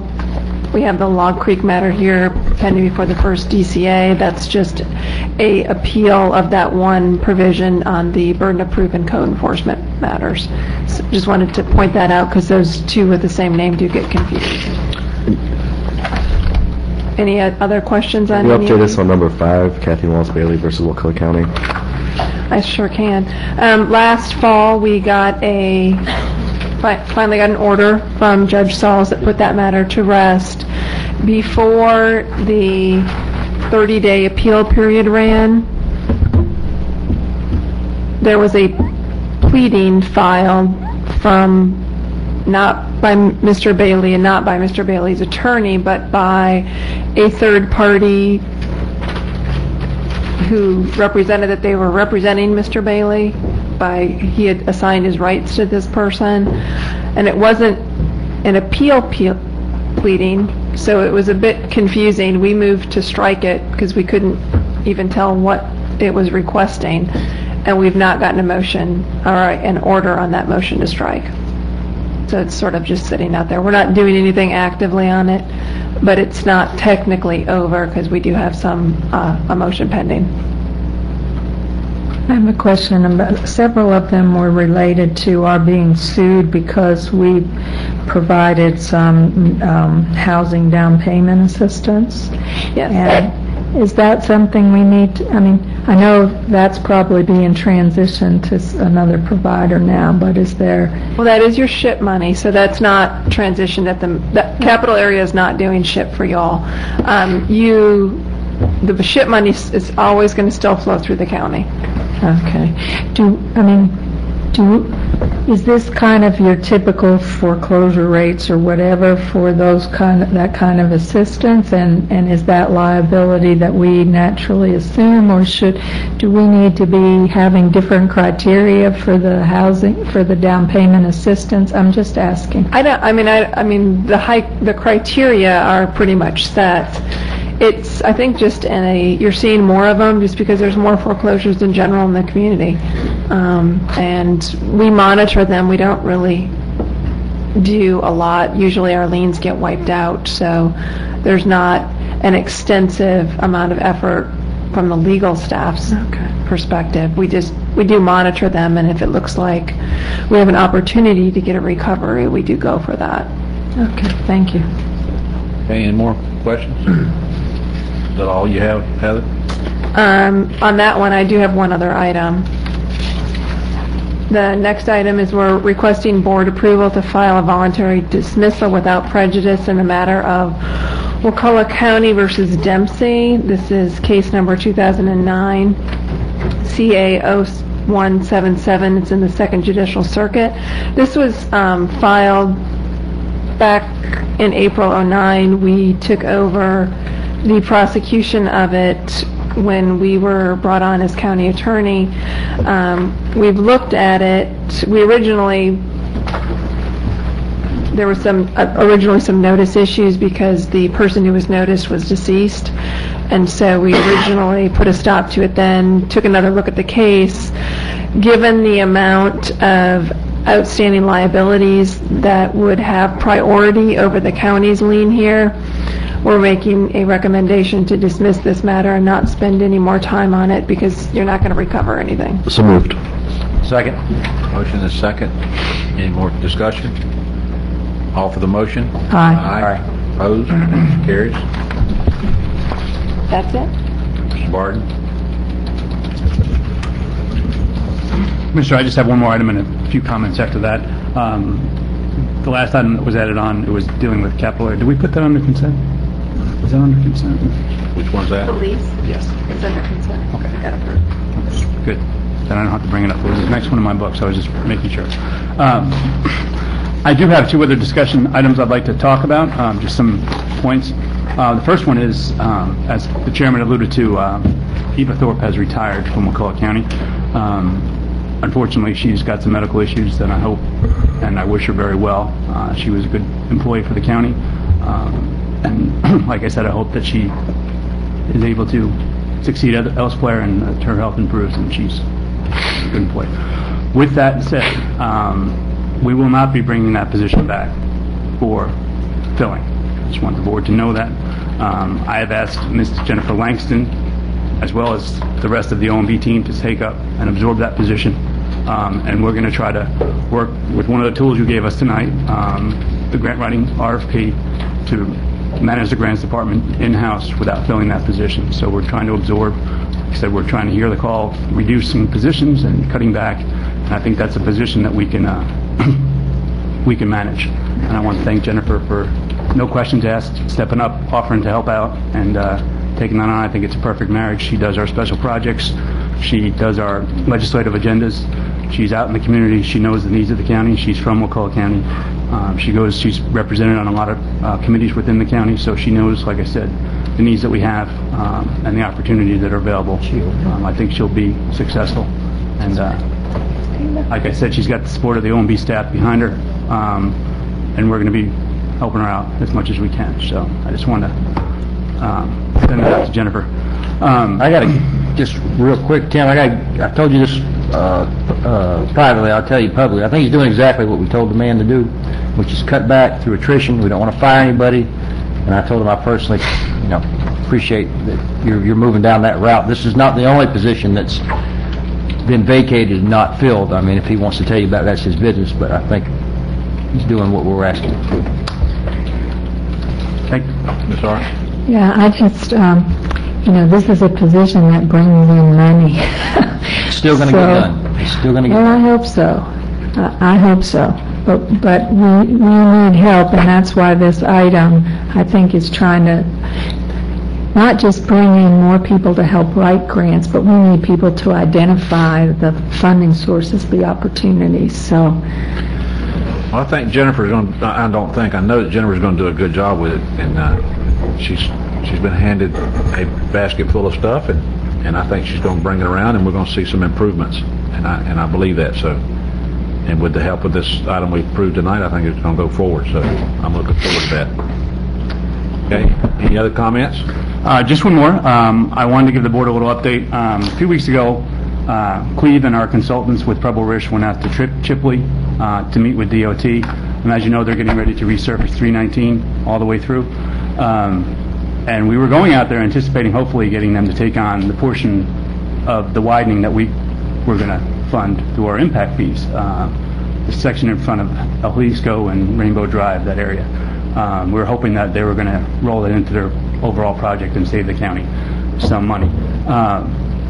Unfortunately, we went out there and we were told that, no, they're still going to make us pay for that. And there's also the section in front of Lindy's that narrows back down, that they were going to send us a JPA for another $200,000. So needless to say, that was an expensive meeting to go to. I probably should have just done it from my office instead of wasting the time to go out there, because it ended up costing us more.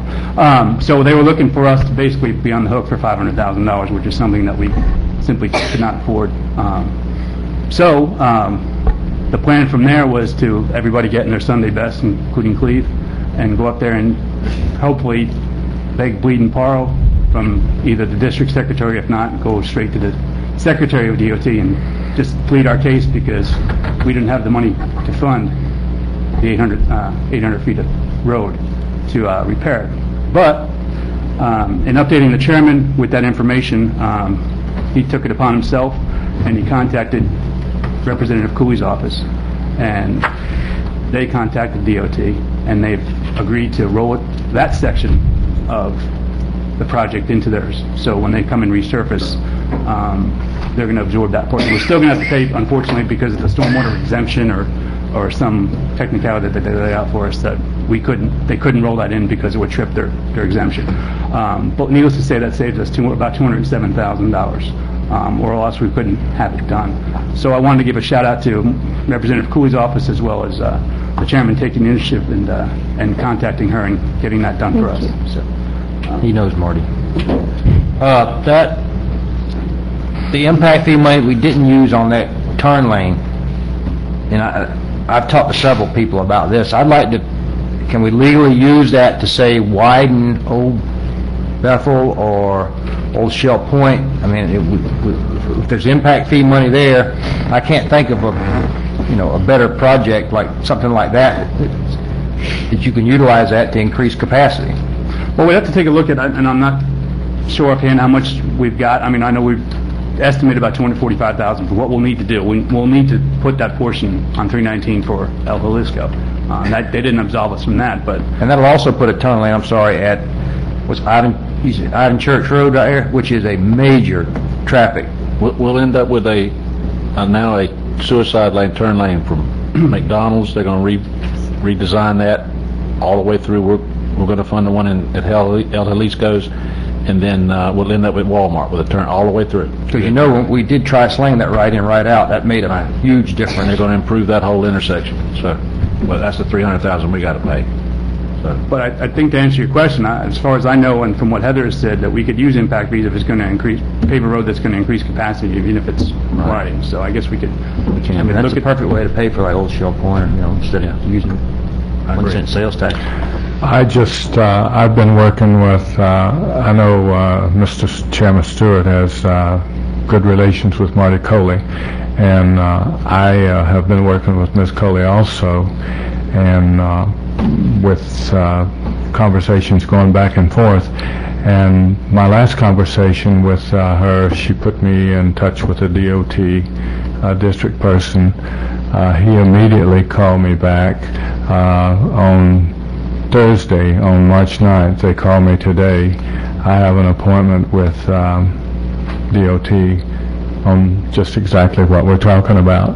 And they told me that they would like to bring the plans down and show me what they were doing so that there wouldn't be any misunderstanding about what they were doing. But the good thing about it is when they get their money from Ms. Coley, and when you have good relations with your representatives, you can't do any better than that. And Mike has great relationships with Ms. Coley, and I think we're going to be able to accomplish what we... I agree, absolutely. I just happen to know somebody that works there. Anyway, when you said I knew Miss Coley, I want to make sure I clarified it. Anyway, but it was worth the call. And anyway, is that all you have, Tim? Thank you. That's it, sir, for that report. In discussion items by commissioners, Ms. Arts, any? Mr. Moore? Yes, I do. Is this the end of the story? It's the end of the story. My goodness. Forever hold your peace. My goodness, I'll try to be fast. I would like to direct staff, if I could, however, do that to evaluate the least expensive approach for protection of the famous cedar tree and the pavilion at Shell Point.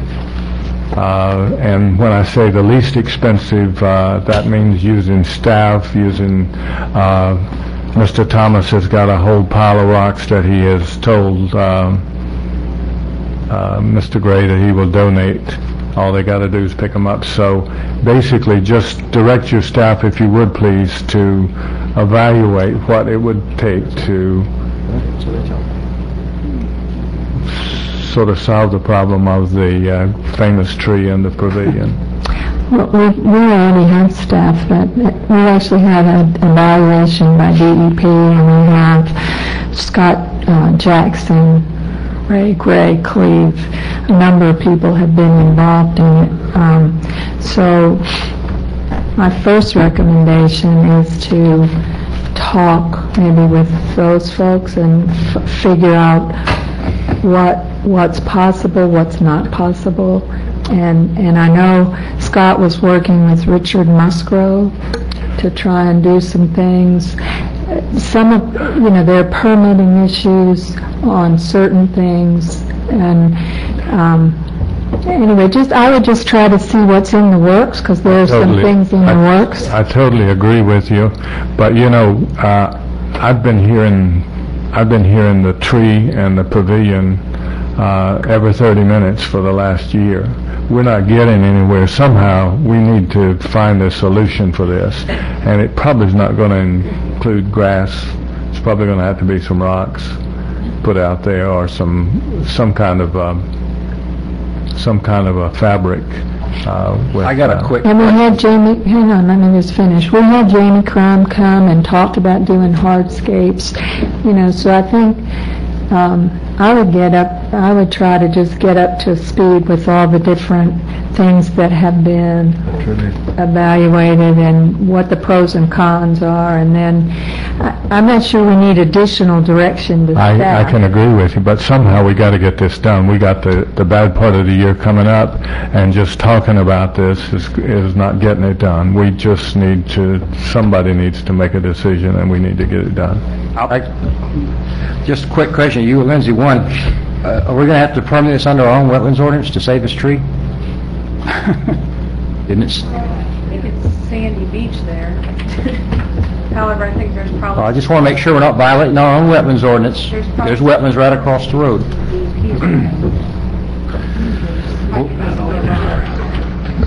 Well, we'll look at all the options, and we'll see where we are, Commissioner Arts and Commissioner Moore. I know that has happened before. Okay, go ahead, Mr. Moore. Well, basically, encourage everybody to visit the humane shelter that we have, and if you're adopting an animal, go by there, and I'll assure you won't leave there without an animal. They just need a family and a home, and it helps the veterinarians also. And also, if you're making contributions, consider our wild animal facility down on the coast that watch over the animals. So that's it. Okay. Mr. Brock? While we're looking at options to save the tree, it's my understanding the famous tree is still fairly young, and it might be logical to plant new trees instead of fighting to preserve a tree that's younger than I am. And I know, so that's just an idea.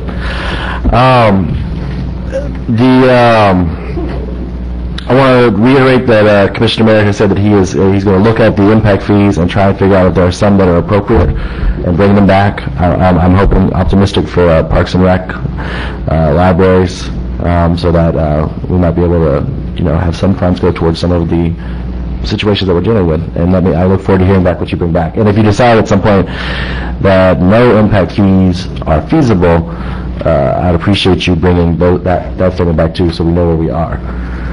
And lastly, this one is the issue I brought up for today. This last week I asked one of our staffers, Jennifer Langston, who we were just praising, a question about something going on at session, and I asked her for information about her Lobby Tools account. And it turns out that we only have our Lobby Tools account is ending tomorrow, March 1st.